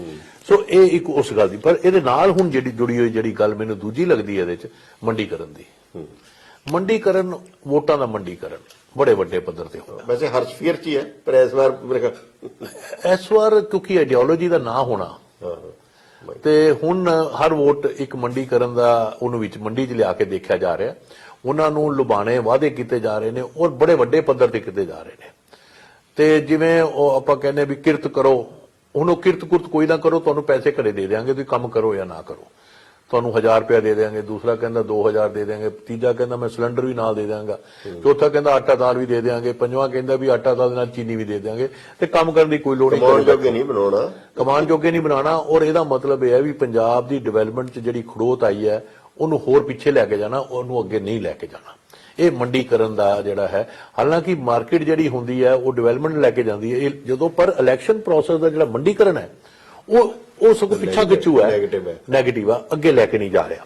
ਤੀਜਾ ਜਿਹੜਾ ਮੈਨੂੰ ਇਹਦੇ 'ਚ ਗੱਲ ਲੱਗੀ ਹੈ, ਜਿਸ ਤਰ੍ਹਾਂ ਮੀਡੀਆ ਦਾ ਪ੍ਰਚਾਰ ਹੈ, ਜਿਹਨੂੰ ਅਸੀਂ ਜੇ ਕਹੀਏ ਵੀ simple answer to complex questions, ਔਖੇ ਸਵਾਲ ਜਵਾਬ ਬੜੇ ਸਿੱਧੇ ਜਿਹੇ ਦਿੱਤੇ ਜਾ ਰਹੇ ਨੇ। ਬਦਲਾਵ ਕਿੱਥੋਂ? ਰਿਵਾਇਤੀ ਪਾਰਟੀਆਂ ਤੋਂ। ਕਿਉਂ ਭਾਈ? ਰਿਵਾਇਤਾਂ ਤੋਂ ਬਦਲਾਵ ਨਹੀਂ, ਰਿਵਾਇਤੀ ਪਾਰਟੀਆਂ ਤੋਂ ਬਦਲਾਵ ਹੈ। ਅਸੀਂ ਰਿਵਾਇਤਾਂ ਉਹੀ ਫਾਲੋ ਕਰਾਂਗੇ, ਅਸੀਂ ਕੰਮ ਉਹੀ ਕਰਾਂਗੇ ਜੋ, ਪਰ ਸਾਨੂੰ ਅਲੱਗ ਦੇਖੋ ਵੀ ਅਸੀਂ ਉਹੀ ਲੀਡਰ ਸਾਡੇ, ਉਹ ਇਧਰੋਂ ਕੋਈ ਡ੍ਰੌਪ ਆਊਟ ਹੋ ਕੇ ਆਇਆ ਕਾਂਗਰਸ ਚੋਂ, ਕੋਈ ਅਕਾਲੀ ਦਲ ਚੋਂ, ਕੋਈ ਕਿਸੇ ਹੋਰ ਪਾਰਟੀ ਚੋਂ, ਤੇ ਅਸੀਂ ਲੀਡਰ ਸਾਰੇ ਉਹੀ ਰੱਖਾਂਗੇ ਤੇ ਕੰਮ ਵੀ ਉਦਾਂ ਹੀ ਕਰਾਂਗੇ। ਪਰ ਰਿਵਾਇਤੀ ਪਾਰਟੀਆਂ ਤੋਂ ਅਲੱਗ ਹੋਣ ਦਾ ਮਤਲਬ ਬਦਲਾਵ ਹੈ। ਮੈਂ ਸਮਝਦਾ ਕਿ ਇਹ ਬਦਲਾਵ ਦੀ ਰਾਜਨੀਤੀ ਨਹੀਂ ਹੈ, ਛਲਾਵੇ ਦੀ ਰਾਜਨੀਤੀ ਹੈ। ਇਹ ਇੱਕ ਤਰ੍ਹਾਂ ਦੇ ਫੇਕ ਪ੍ਰੋਮਿਸਿਸ ਔਰ ਇੱਕ ਤਰ੍ਹਾਂ ਦਾ ਜਿਹੜਾ ਬਦਲਾਵ ਦੀ ਪਰਿਭਾਸ਼ਾ ਨੂੰ ਪੋਲਿਊਟ ਕਰਨਾ, ਬਲਰ ਕਰਨਾ, ਉਹ ਹੈ। ਪੰਜਾਬ ਨੂੰ ਇਸ ਵੇਲੇ ਰੀਅਲ ਸੈਂਸ 'ਚ ਬਦਲਾਵ ਚਾਹੀਦਾ, ਜਿਹਨੂੰ ਅਸੀਂ ਆਲਟਰਨੇਟਿਵ ਰਾਜਨੀਤੀ ਦੀ ਗੱਲ ਕਰਦੇ ਆ ਕਿ ਬਦਲਾਵ। ਹੁਣ ਬਦਲਾਵ ਨੀਲੀ ਪਗੜੀ ਤੋਂ ਚਿੱਟੀ ਪਗੜੀ ਜਾਂ ਸਫੇਦ ਟੋਪੀ, ਇਹਨੂੰ ਬਦਲਾਵ ਕਵਾਂਗੇ, ਜਾਂ ਬਦਲਾਵ ਅਸੀਂ ਇਹ ਕਵਾਂਗੇ ਕਿ ਚਿਹਰੇ ਜਿਹੜੇ ਬਦਲ ਗਏ ਤੇ ਉਹ ਬਦਲਾਵ ਹੈ ਵੀ ਹੁਣ ਕੈਪਟਨ ਅਮਰਿੰਦਰ ਸਿੰਘ ਨਹੀਂ ਰਹੇ ਰਾਜਨੀਤੀ 'ਚ, ਚੀਫ ਮਿਨਿਸਟਰ ਨਹੀਂ ਰਹੇ, ਹੁਣ ਚਰਨਜੀਤ ਚੰਨੀ ਆ ਗਏ ਤੇ ਇਹ ਬਦਲਾਵ ਹੋ ਗਿਆ। ਇਹਦੇ 'ਚ ਮੈਨੂੰ ਫੈਜ਼ ਅਹਿਮਦ ਫੈਜ਼ ਦਾ ਇੱਕ ਸ਼ੇਰ ਯਾਦ ਆਉਂਦਾ ਹੈ ਕਿ ਆਓ ਮਿਲ ਕੇ ਹਮ ਵੀ ਆਪਣਾ ਘਰ ਜਲਾएं, ਆਪਣੀ ਰਾਤ को रोशन कर लें।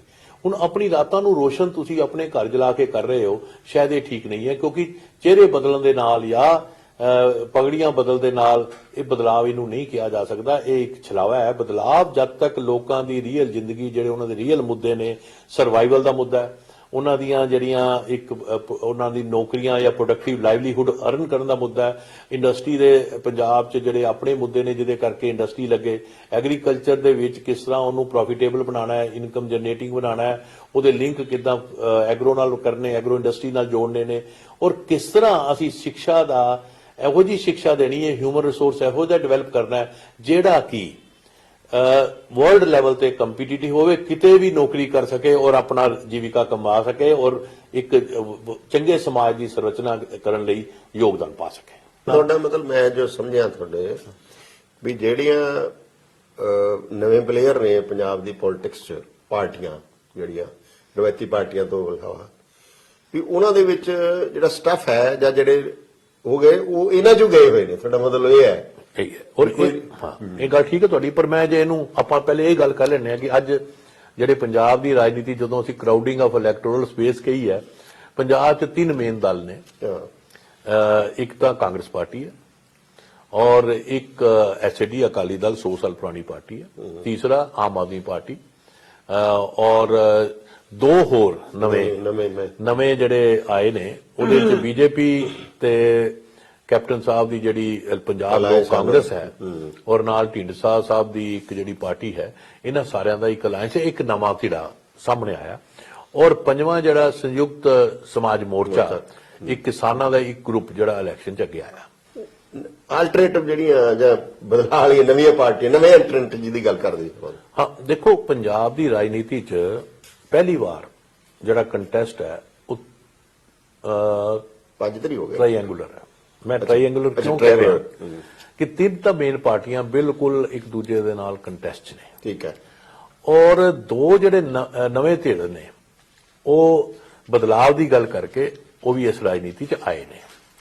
ਤੇ ਆਮ ਆਦਮੀ ਪਾਰਟੀ ਦਾ ਦੋਨੇ ਕਹਿ ਰਹੇ ਨੇ, ਉਹ ਵੀ ਕਹਿ ਰਹੇ ਨੇ ਵੀ ਸਾਨੂੰ ਪਰਖੋ, ਸਾਨੂੰ ਪਰਖੋ। ਉਹ ਜਿਹੜੇ ਦੋਨੋਂ ਉਹ ਵੀ ਕਹਿ ਰਹੇ ਨੇ। ਮੈਂ ਜਿਹੜੀ ਗੱਲ ਇਹ ਕਹਿਣਾ ਚਾਹ ਰਿਹਾ ਸੀ ਕਿ ਜਿਹੜੇ 2 ਹੁਣ ਪੱਖ ਨਵੇਂ ਆਏ ਨੇ, ਬੀਜੇਪੀ ਦਾ ਜਿਹੜਾ ਪੀਐਲਸੀ ਪੰਜਾਬ ਲੋਕ ਕਾਂਗਰਸ ਕੈਪਟਨ ਅਮਰਿੰਦਰ ਸਿੰਘ ਦੀ, ਨਾਲ ਉਹਦੇ ਜੁੜੀ ਹੋਈ ਪਾਰਟੀ ਜਿਹੜੀ ਢੀਂਡਸਾ ਸਾਹਿਬ ਦੀ ਅਕਾਲੀ ਦਲ ਸੰਯੁਕਤ ਮੋਰਚਾ ਜਿਹੜਾ ਹੈ, ਉਹ ਵੀ ਕਹਿੰਦੇ ਨੇ ਵੀ ਅਸੀਂ ਬਦਲਾਅ ਦੀ ਰਾਜਨੀਤੀ ਕਰਨ ਲਈ ਪੰਜਾਬ ਨੂੰ ਬਦਲਣਾ। ਅੱਛਾ, ਜਿਹੜਾ ਸੰਯੁਕਤ ਕਿਸਾਨ ਮੋਰਚਾ ਹੈ, ਸੰਯੁਕਤ ਸਮਾਜ ਮੋਰਚਾ ਕਿਸਾਨਾਂ ਦਾ, ਉਹ ਵੀ ਪੰਜਾਬ ਨੂੰ ਬਦਲਣ ਆਏ ਨੇ। ਹਾਂ, ਉਹ ਵੀ ਕਹਿੰਦੇ ਵੱਖਰਾ। ਤੇ ਇੱਕ ਜਿਹੜੀ ਆਮ ਆਦਮੀ ਪਾਰਟੀ ਹੈ, ਪਿਛਲੇ 5-10 ਸਾਲਾਂ ਤੋਂ ਪੰਜਾਬ ਨੂੰ ਬਦਲਣ ਦੀ ਕੋਸ਼ਿਸ਼ ਕਾਫੀ ਕਰ ਰਹੀ ਹੈ, ਤੇ ਉਹ ਕਹਿੰਦੇ ਨੇ ਵੀ ਅਸੀਂ ਵੀ ਬਦਲਾਅ ਦੀ ਰਾਜਨੀਤੀ ਕਰ ਰਹੇ ਹਾਂ। ਸੋ ਮੈਨੂੰ ਇਹ ਲੱਗਦਾ ਹੈ ਵੀ ਇਹ ਤਾਂ ਜਿਹੜੇ 3 ਦਾ ਕੰਟੈਸਟ ਹੈ, 2 ਜਿਹੜੇ ਨੇ ਉਹ ਟਾਰਗੇਟਿਡ ਹੈ, ਕਿਤੇ ਉਹਨਾਂ ਦਾ ਹੋਲਡ ਹੈ ਜ਼ਿਆਦਾ, ਪਰ ਸਾਰੇ ਪੰਜਾਬ 'ਚ ਸ਼ਾਇਦ ਉਹਨਾਂ ਦਾ ਉਹਨਾਂ ਰੋਲ ਨਹੀਂ ਹੈ।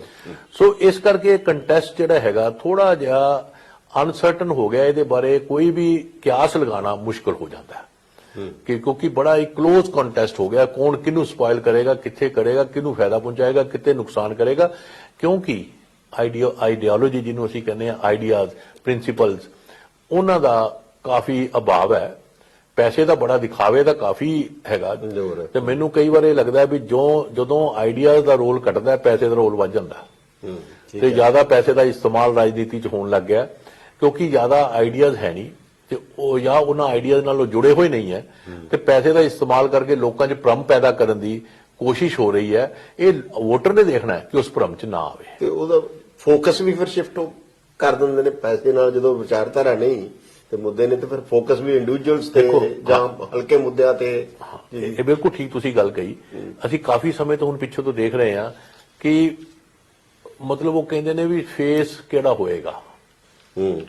ਹੁਣ ਦੇਖੋ, ਫੇਸ ਦੇ ਉੱਪਰ ਕਿਹੜਾ ਹੋਏਗਾ, ਔਰ ਉੱਤੇ ਕਿਹੜੀ ਕਰੀਮ ਲੱਗੀ ਹੋਏਗੀ। ਹੁਣ ਮਤਲਬ ਇਹ ਰਾਜਨੀਤੀ ਹੈ ਜੀ, ਵੀ ਤੁਸੀਂ ਰਾਜਨੀਤੀ ਦਾ ਇੱਕ ਉੱਥੇ ਪਹੁੰਚਾਤਾ ਸਾਨੂੰ ਕਿ ਇਹਦੇ ਚਿਹਰੇ ਬਦਲਨੇ ਆ, ਚਿਹਰੇ ਦੇ ਨਾਲ ਹੀ ਮੋਹਰੇ ਬਦਲ ਜਾਣਗੇ।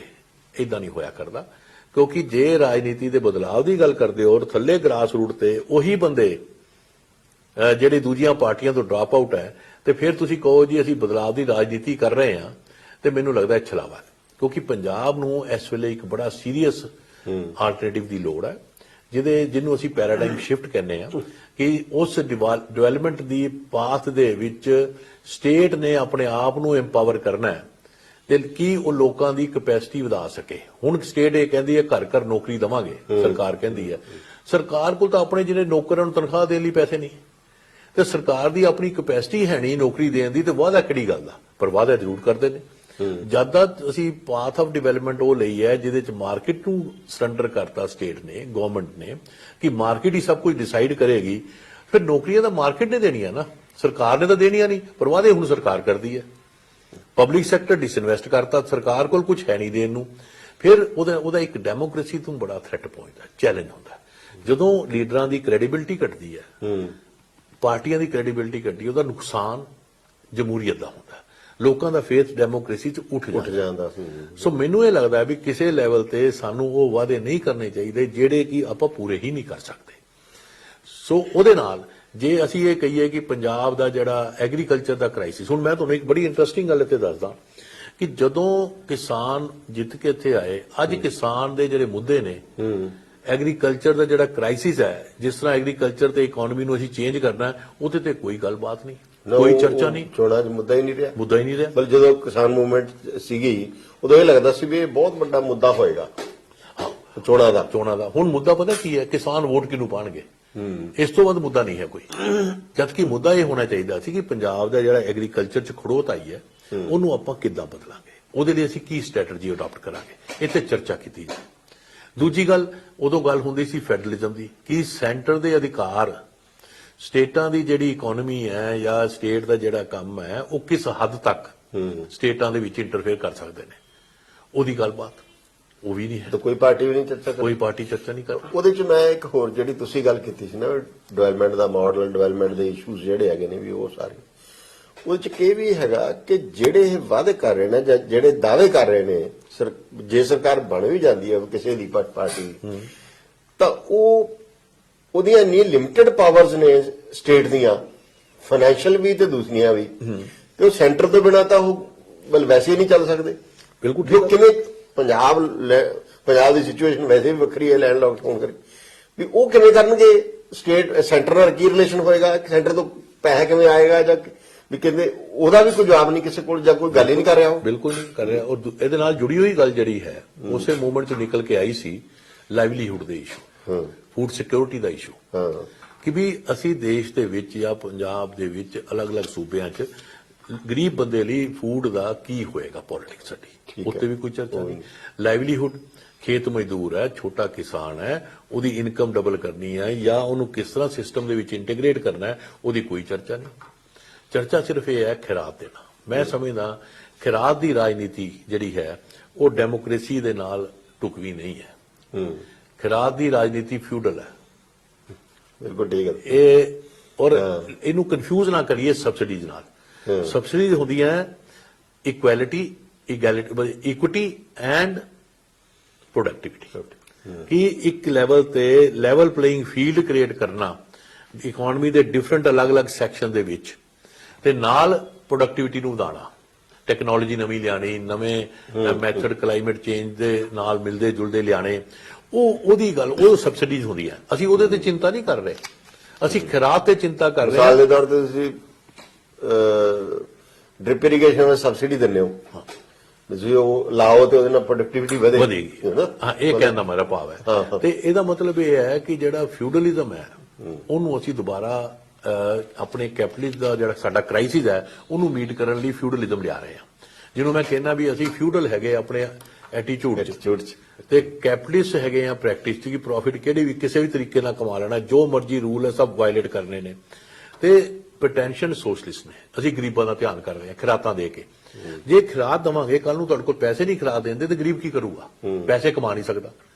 ਤੇ ਮੈਂ ਕਮਾਉਣ ਜੋਗੇ ਨਹੀਂ ਉਹਨਾਂ ਨੂੰ ਬਣਾ ਰਹੇ। ਅੱਛਾ, ਫਿਰ ਤੁਸੀਂ ਕਹਿੰਦੇ ਹੋ ਵੀ ਸਿੱਖਿਆ ਅਸੀਂ ਬੜੇ ਵਧੀਆ ਸਕੂਲ ਬਣਾ ਦਾਂਗੇ। ਵੀ ਵਧੀਆ ਸਕੂਲ ਤੋਂ ਬਣਾ ਦੋਗੇ, ਜੇ ਐਕਸੈਸ ਹੀ ਨਹੀਂ ਹੋਊਗਾ ਲੋਕਾਂ ਦਾ, ਇਨਕਮ ਹੀ ਨਹੀਂ ਵਧੇਗੀ, ਉਹ ਸਕੂਲ ਕਿੱਦਾਂ ਜਾਣਗੇ? ਇਹ ਸਾਰੇ ਮੁੱਦੇ ਮੈਨੂੰ ਲੱਗਦਾ ਇੱਕ ਜਿਹੜਾ ਸੋਸ਼ਲ ਸਿਕਿਉਰਿਟੀ ਦਾ ਮੁੱਦਾ ਮਤਲਬ ਲੈਂਦੇ ਆ, ਉਹ ਵੀ ਅਸੀਂ ਤਾਂ ਸੋਸ਼ਲ ਸਿਕਿਉਰਿਟੀ ਦੇ ਰਹੇ ਹਾਂ ਜਦੋਂ ਅਸੀਂ ਪੈਨਸ਼ਨ ਦੀ ਗੱਲ ਕਰ ਰਹੇ ਹਾਂ ਜਾਂ ਹੋਰ ਬੁਢਾਪਾ ਪੈਨਸ਼ਨ ਦੂਜੇ ਉਹ ਕਿਵੇਂ ਰਿਜ਼ੋਲਵ ਹੁੰਦਾ? ਉਹ ਦੇਖੋ, ਗੱਲ ਇਹ ਹੈ ਖਿਰਾਤ ਤੇ ਸਬਸਿਡੀਜ਼ ਹੁਣ ਜਾਂ ਸੋਸ਼ਲ ਸਿਕਿਉਰਿਟੀ ਜਿਹੜੀ ਹੈਗੀ ਆ ਉਹ ਖਿਰਾਤ ਨਹੀਂ ਹੁੰਦੀ। ਤੁਸੀਂ ਉਹ ਦਿੰਦੇ ਹੋ ਟੂ ਸਪੋਰਟ ਸੋ ਦੈਟ ਵੀ ਉਹਦੇ ਨਾਲ ਜਿਹੜਾ ਉਹ ਪਰਿਵਾਰ ਹੈ ਉਹ ਸਿਸਟਮ ਦੇ ਨਾਲ ਇੰਟੀਗ੍ਰੇਟ ਹੋ ਜਾਏ, ਤੇ ਉਹਦੀ ਜਿਹੜੀ ਪਰਿਵਾਰ ਦੀ ਇਨਕਮ ਹੈ ਉਹਦੇ 'ਚ ਹੀ ਬੜਾਵਾ ਹੋਵੇ।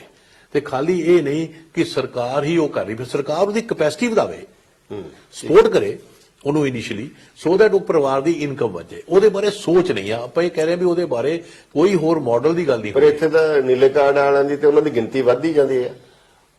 ਦੇਖੋ ਪੰਜਾਬ ਦੇ ਵਿੱਚ ਜਿਹੜੀ ਗਰੀਬੀ ਹੈ ਉਹ 8% ਤੋਂ ਘੱਟ ਹੈ ਤੇ ਫ੍ਰੀ ਬਿਜਲੀ ਫ੍ਰੀ ਪਾਣੀ ਇਹ ਉਹੀ ਉਸ ਸਟੇਟਾਂ ਦੀ ਕਹਾਣੀਆਂ ਨੇ ਜਿਨ੍ਹਾਂ ਦੇ ਵਿੱਚ ਪਾਵਰਟੀ ਲੈਵਲ ਜ਼ਿਆਦਾ ਨੇ।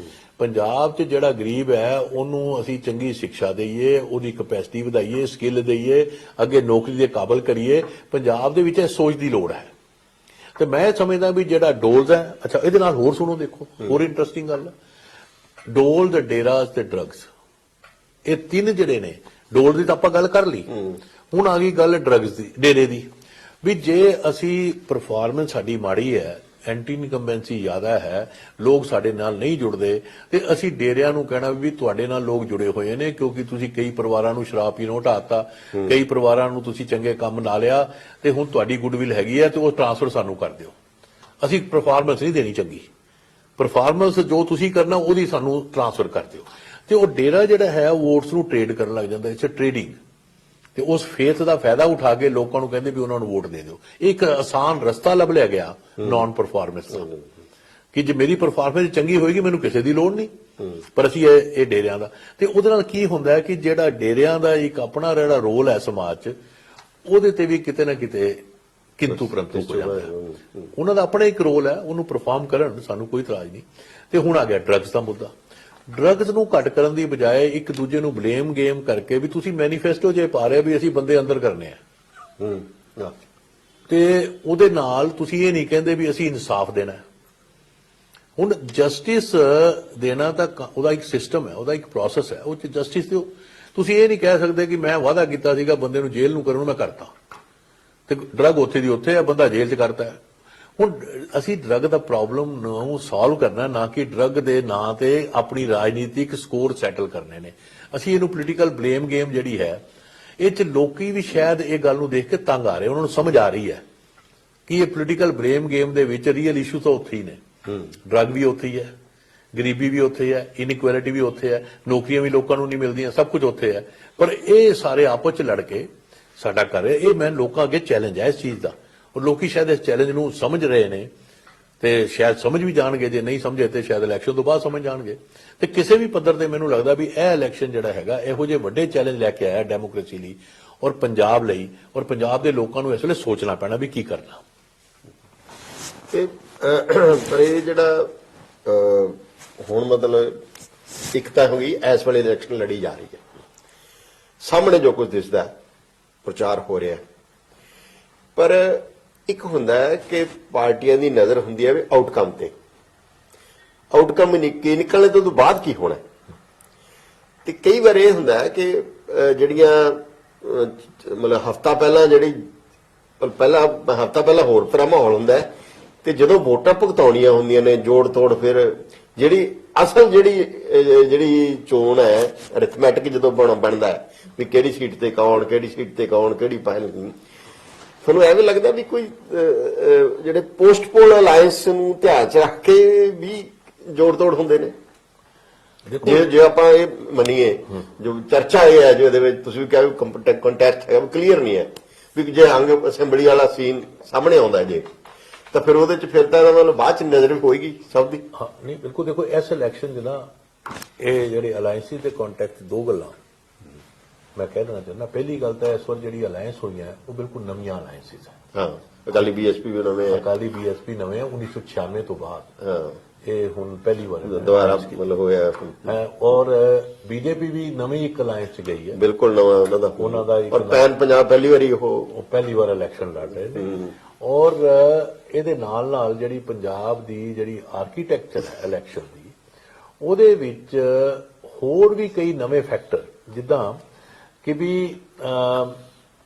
ਜਿਹਦੇ ਵਿੱਚ ਸਾਰੀਆਂ ਜਿਹੜੀਆਂ ਨਵੀਆਂ ਪਾਰਟੀਆਂ ਵੀ ਆਈਆਂ ਉਹਨਾਂ ਨੇ ਕੀ ਕੀਤਾ ਹੈ ਵੀ 117 ਇਲੈਕਸ਼ਨ ਹੋ ਗਏ, ਹਰ ਕਨਸਟੀਚੁਐਂਸੀ ਦਾ ਇੱਕ ਆਪਣਾ ਅਲੱਗ ਜਿਹੜਾ ਬੈਰੋਮੀਟਰ ਬਣਦਾ ਤੇ ਉਹਦੇ ਵਿੱਚ 5 ਕੈਂਡੀਡੇਟ ਨੇ ਜਾਂ 7 ਕੈਂਡੀਡੇਟ ਨੇ, ਉਹਨਾਂ ਦੇ ਅਲੱਗ ਬੈਰੋਮੀਟਰ ਹੈ। ਤੇ ਕੋਈ ਕਹਿ ਰਿਹਾ ਵੀ ਸਾਡੇ ਨਾਲ ਇੱਕ ਪਾਰਟਿਕੂਲਰ ਸਬ ਕਾਸਟ ਹੈ, ਦੂਜਾ ਕਹਿੰਦਾ ਮੇਰੇ ਨਾਲ ਦੂਜੀ ਕਿ ਸਬ ਕਾਸਟ ਹੈ। ਇਹਦੇ ਨਾਲ ਮੈਂ ਇਹ ਗੱਲ ਜੋੜਨਾ ਚਾਹ ਰਿਹਾ ਕਿ ਜਿਹੜੇ ਜਿਵੇਂ ਦਲਿਤ ਫੈਕਟਰ, ਚੰਨੀ ਫੈਕਟਰ ਕਿਹਾ ਜਾਂਦਾ ਹੈ, ਉਸ ਫੈਕਟਰ ਦਾ ਐਨਾਲਿਸਿਸ ਜੇ ਤੁਸੀਂ ਕਰੋ ਤੇ ਤੁਹਾਨੂੰ ਬੜਾ ਇੰਟਰਸਟਿੰਗ ਲੱਗਦਾ ਕਿ ਪੰਜਾਬ ਦੀਆਂ ਜਿਹੜੀਆਂ ਸਬ ਕਾਸਟ ਨੇ, ਰਵਿਦਾਸੀਆ ਜੀ ਹੈ, ਰਾਮਦਾਸੀਆ ਨੇ, ਉਹਦੇ ਨਾਲ ਤੁਹਾਡੇ ਆ ਗਏ ਮਜਬੀ ਨੇ, ਵਾਲਮੀਕੀ ਨੇ, ਅਧਰਮੀ ਨੇ, ਉਹਦੇ ਨਾਲ ਰਾਏ ਸਿੱਖ ਨੇ, ਉਹ ਸਾਰੀਆਂ ਜਿਹੜੀਆਂ ਕਾਸਟ ਨੇ ਉਹਨਾਂ ਦਾ ਆਪਣਾ ਅਲੱਗ-ਅਲੱਗ ਵਰਤਾਰਾ ਹੈ। ਔਰ ਸਾਰੀਆਂ ਕਾਸਟ ਜਿਹੜੀਆਂ ਇਹ ਵਾਲੀਆਂ ਹਰ ਪਾਰਟੀ 'ਚ ਮੌਜੂਦ ਨੇ, ਹਰ ਪਾਰਟੀ ਹਿਸਟੋਰੀਕਲੀ।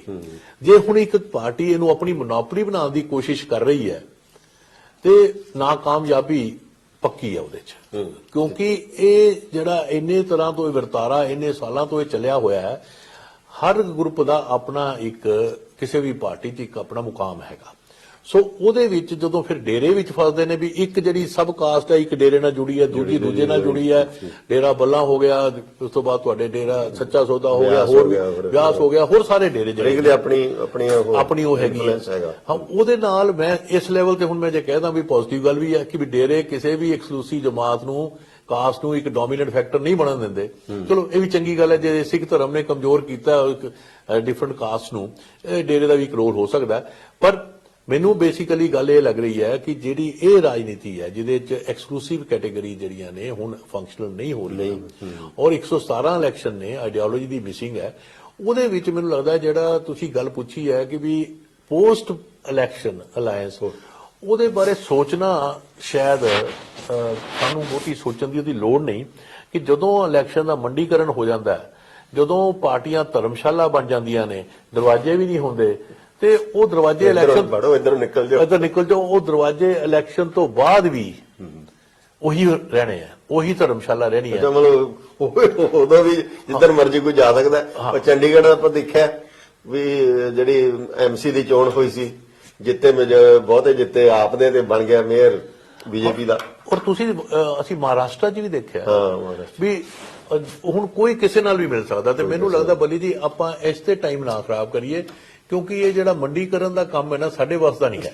ਇਹ ਹੁਣ ਕਿਹਨੂੰ ਕਿਹਦੇ ਨਾਲ ਮਿਲਾ ਲੈਣਾ ਹੈ, ਕਿਹੜੀਆਂ ਪਾਰਟੀਆਂ ਕਿੱਧਰ ਅੱਧੇ ਬੰਦੇ ਡਿਫੈਕਟ ਹੋ ਜਾਣੇ, ਇੱਧਰ ਨੂੰ ਚੱਲ ਜਾਣੇ, ਉੱਧਰ ਨੂੰ ਚੱਲ ਜਾਣੇ ਨੇ, ਕੁਝ ਵੀ ਹੋ ਸਕਦਾ। ਪਰ ਇੱਕ ਗੱਲ ਤੁਹਾਡੀ ਗੱਲ ਚੋਂ ਮੈਂ ਨਿਕਲੀ ਕਿ ਚੋਣਾਂ ਤੁਹਾਨੂੰ ਨਤੀਜੇ ਦੇਖਣ ਵਾਸਤੇ ਜਾਂ ਦੇਖਣ ਵਾਸਤੇ ਤੁਹਾਨੂੰ 117 ਹਲਕਿਆਂ ਦਾ ਜਾਇਜ਼ਾ ਲੈਣਾ ਪਏਗਾ। ਇੱਕ ਤਾਂ ਉਹ ਲੈਣਾ ਪਏਗਾ। ਦੂਜੀ ਗੱਲ ਜਿਹੜੇ ਪਾਰਟੀਆਂ ਦੇ ਕਲੇਮ ਚੱਲ ਰਹੇ ਨੇ, ਇੱਕ ਮੈਂ ਇੰਟਰਸਟਿੰਗ ਦੇਖਿਆ ਕਿ ਓਪੀਨੀਅਨ ਪੋਲ ਵੀ ਕੈਂਪੇਨਿੰਗ ਦਾ ਇੱਕ ਮੈਥਡ ਬਣ ਗਿਆ।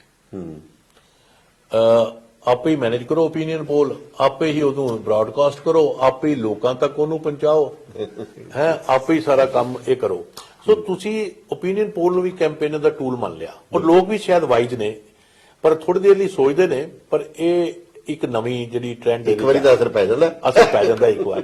ਸੋ ਮੈਨੂੰ ਇਹ ਲੱਗਦਾ ਵੀ ਇਹਦੇ ਵਿੱਚ ਜਿਹੜੀ ਹੈ ਹੰਗ ਦਾ ਜਿਹੜੀ ਸਿਚੁਏਸ਼ਨ ਨਜ਼ਰ ਆਉਂਦੀ ਹੈ। ਜੇ ਅਸੀਂ ਇੱਕ ਕਿਆਸ ਲਾਈਏ ਕਿ ਪੰਜਾਬ ਦੇ ਵਿੱਚ ਹੰਗ ਅਸੈਂਬਲੀ ਆ ਸਕਦੀ ਹੈ। ਔਰ ਦੂਜੀ ਗੱਲ ਹੈ ਕਿ ਤਿੰਨੋਂ ਪਾਰਟੀਆਂ ਜਿਹੜੀਆਂ ਨੇ, ਜੇ ਕੋਈ ਇਹ ਸੋਚ ਲਵੇ ਕਿ ਇੱਕ ਪਿੱਛੇ ਹੈ ਜਾਂ ਦੋ ਅੱਗੇ ਨੇ, ਕੋਈ ਇਹੋ ਜੀ ਗੱਲ ਹੈ, ਮੈਨੂੰ ਲੱਗਦਾ ਵੀ ਬੜਾ ਔਖਾ ਕੰਮ ਹੋਏਗਾ ਇਹ। ਤਿੰਨੋਂ ਪਾਰਟੀਆਂ ਕੰਟੈਸਟ ਨੇ। ਔਰ ਜੇ ਮੈਂ ਇੱਕ ਥੋੜਾ ਜਿਹਾ ਪੋਲੀਟੀਕਲ ਐਡਵੈਂਚਰ ਕਰ ਲਵਾਂ ਇਹ ਕਹਿਣ ਦੀ ਕਿ ਕਾਂਗਰਸ ਪਾਰਟੀ ਜਿਹੜੀ ਹੈਗੀ ਹੈ, ਜੇ ਇਹਨਾਂ ਨੇ ਆਪਣੇ ਆਪ ਨੂੰ ਲੈਸਨ ਨਹੀਂ ਲਏ ਤੇ ਕਾਂਗਰਸ ਪਾਰਟੀ ਦਾ ਵੱਡਾ ਨੁਕਸਾਨ ਇਸ ਵੇਲੇ ਇਸ ਇਲੈਕਸ਼ਨ 'ਚ ਹੋ ਸਕਦਾ। ਔਰ ਕਿਉਂਕਿ 70 ਸੀਟਾਂ ਜਾਂ ਕਾਫੀ ਸੀਟਾਂ ਸੀਗੀਆਂ ਤੇ ਇਹ ਉਹ ਤੋਂ ਕਾਫੀ ਥੱਲੇ ਆ ਸਕਦੇ ਨੇ। ਔਰ ਉਹਦੇ ਨਾਲ ਜਿਹੜੀ ਮੈਨੂੰ ਇੱਕ ਗੱਲ ਹੋਰ ਸਮਝ ਆ ਰਹੀ ਹੈ ਕਿ ਜਿਸ ਤਰ੍ਹਾਂ ਓਪੀਨੀਅਨ ਪੋਲ ਜਿਹੜੇ ਕਿ ਕੈਂਪੇਨ ਦਾ ਹਿੱਸਾ ਹੈਗੇ ਨੇ, ਉਹਨਾਂ ਸਾਰਿਆਂ ਦੇ ਵਿੱਚ ਇਹ ਦਿਖਾਇਆ ਗਿਆ ਵੀ ਅਕਾਲੀ ਪਾਰਟੀ ਸਾਰੇ ਨਾਲ ਪਿੱਛੇ ਹੈ। ਮੈਨੂੰ ਲੱਗਦਾ ਨਹੀਂ ਕਿ ਇੰਨੀ ਕੁ ਪਿੱਛੇ ਹੈ।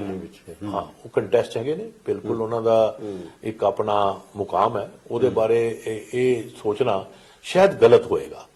ਔਰ ਇਹਦੇ ਨਾਲ ਜੁੜੀ ਗੱਲ ਇਹ ਕਹਿਦਾ ਵੀ ਹੁਣ ਜਿਹੜੀ ਤੁਸੀਂ ਗੱਲ ਪੁੱਛੀ ਸੀ ਪੋਸਟ ਇਲੈਕਸ਼ਨ ਅਲਾਇੰਸ, ਕੋਈ ਵੀ ਅਲਾਇੰਸ ਬਣੇ, ਅਕਾਲੀ ਪਾਰਟੀ ਇੱਕੋ ਪਾਰਟੀ ਹੈ ਜਿਹਦੇ ਨਾਲ ਆਮ ਆਦਮੀ ਪਾਰਟੀ ਵੀ ਚੱਲ ਸਕਦੀ ਹੈ, ਭਾਰਤੀ ਜਨਤਾ ਪਾਰਟੀ ਵੀ ਚੱਲ ਸਕਦੀ ਹੈ। ਔਰ ਮੈਂ ਤੁਹਾਨੂੰ ਇੱਕ ਗੱਲ ਕਹਾਂ, ਈਵਨ ਕਾਂਗਰਸ ਦੇ ਨਾਲ ਵੀ ਅਲਾਇੰਸ ਹੋ ਸਕਦੀ ਹੈ। ਜੇ ਸ਼ਿਵ ਸੈਨਾ ਤੇ ਕਾਂਗਰਸ ਮਿਲ ਸਕਦੇ ਨੇ ਤੇ ਇਹਨਾਂ ਨੂੰ ਆਪਸ ਕੋਈ ਮਿਲਣ ਨੂੰ ਇਤਰਾਜ਼ ਨਹੀਂ ਹੋਏਗਾ। ਇਹ ਅੱਜਕੱਲ ਦੀ ਰਾਜਨੀਤੀ ਦੀ ਇੱਕ ਰਿਐਲਿਟੀ ਹੈ, ਨਾ ਕਿ ਮੇਰੀ ਇਹ ਸੋਚ ਹੈ। ਇਸ ਰਿਐਲਿਟੀ ਨੂੰ ਸਿਰਫ ਡਿਸਕ੍ਰਾਈਬ ਕਰ ਰਹੇ ਹਾਂ ਕਿ ਵੀ ਉਹਦੇ 'ਚ ਹੁਣ ਬਾਉਂਡਰੀਆਂ ਨਹੀਂ ਰਹੀਆਂ, ਹੱਦਾਂ ਨਹੀਂ ਹੈਗੀਆਂ। ਹਾਂ, ਹੱਦਾਂ ਨਹੀਂ ਹੈਗੀਆਂ। ਹੁਣ ਕੋਈ ਉਹਦੇ 'ਚ ਸੋਚ ਵਿਚਾਰ ਜਾਂ ਆਈਡੀਓਲੋਜੀ ਦੇ ਬੈਰੀਅਰ ਨਹੀਂ ਹੈਗੇ, ਕੋਈ ਫਿਲਟਰ ਨਹੀਂ ਲੱਗੇ ਹੋਏ। ਸੋ ਮੈਨੂੰ ਲੱਗਦਾ ਵੀ ਇਹ ਵੀ ਤੁਸੀਂ ਤਿਆਰ ਰਹੋ, ਇਦਾਂ ਦੀ ਵੀ ਕੋਈ ਅਲਾਇੰਸ ਚੱਲੀ ਹੈ, ਹੋ ਸਕਦੀ, ਕੁਝ ਵੀ ਹੋ ਸਕਦਾ। ਸਰਕਾਰ ਤੁਹਾਨੂੰ ਜ਼ਰੂਰ ਮਿਲੇਗੀ, ਕਿਹੋ ਜੀ ਮਿਲੇਗੀ ਇਹ ਨਹੀਂ, ਔਰ ਉਹ ਕੀ ਕੰਮ ਕਰੇਗੀ ਇਹਦੇ ਬਾਰੇ ਸੋਚਦੇ ਰਹੋ, ਚਿੰਤਾ ਕਰਦੇ ਰਹੋ, ਲੋਕਾਂ ਨੂੰ ਮਿਲਦੇ ਰਹੋ। ਲੋ ਜੀ, ਡਾਕਟਰ ਸਾਹਿਬ ਨੇ ਕਨਕਲੂਡ ਕਰਦੇ ਸਰਕਾਰ ਤਾਂ ਮਿਲੇਗੀ, ਕਿਹੋ ਜੀ ਮਿਲੇਗੀ ਤੇ ਕਿਸ ਤਰ੍ਹਾਂ ਦੀ ਉਹਦੇ ਚ ਇੱਕ ਪਾਰਟੀ ਦੇ ਹੋਏ ਮਲਗੋਬਾ ਹੋਏਗਾ ਇਹ ਅਜੇ ਨਹੀਂ ਕਹਿ ਸਕਦੇ ਤੁਸੀਂ। ਤੇ ਜਿਹੜੇ ਬੇਸਿਕ ਮੁੱਦੇ ਨੇ ਉਹਨਾਂ ਨੂੰ ਉਹ ਐਡਰੈਸ ਹੋਣਗੇ ਕਿ ਨਹੀਂ, ਇਹ ਵੀ ਵੱਡਾ ਸਵਾਲ ਆ। ਇਲੈਕਸ਼ਨ ਦੇ ਚੋਣ ਤੇ ਕੰਪੇਨ 'ਚ ਜਾਂ ਚੋਣ ਦੇ ਮਾਹੌਲ 'ਚ ਇਸ 'ਚ ਤਾਂ ਨਹੀਂ ਹੋ ਨਹੀਂ ਰਹੇ। ਉਹ ਬਾਅਦ 'ਚ ਜਿਹੜੀ ਕੋਈ ਸਰਕਾਰ ਬਣੇਗੀ ਉਹਨਾਂ ਮੁੱਦਿਆਂ ਨੂੰ ਐਡਰੈਸ ਕਰੇਗੀ ਕਿ ਨਹੀਂ, ਇਹ ਸਮਾਂ ਹੀ ਦੱਸੇਗਾ ਤੇ ਚੋਣ ਨਤੀਜੇ ਹੀ ਦੱਸਣਗੇ। ਜਿਸ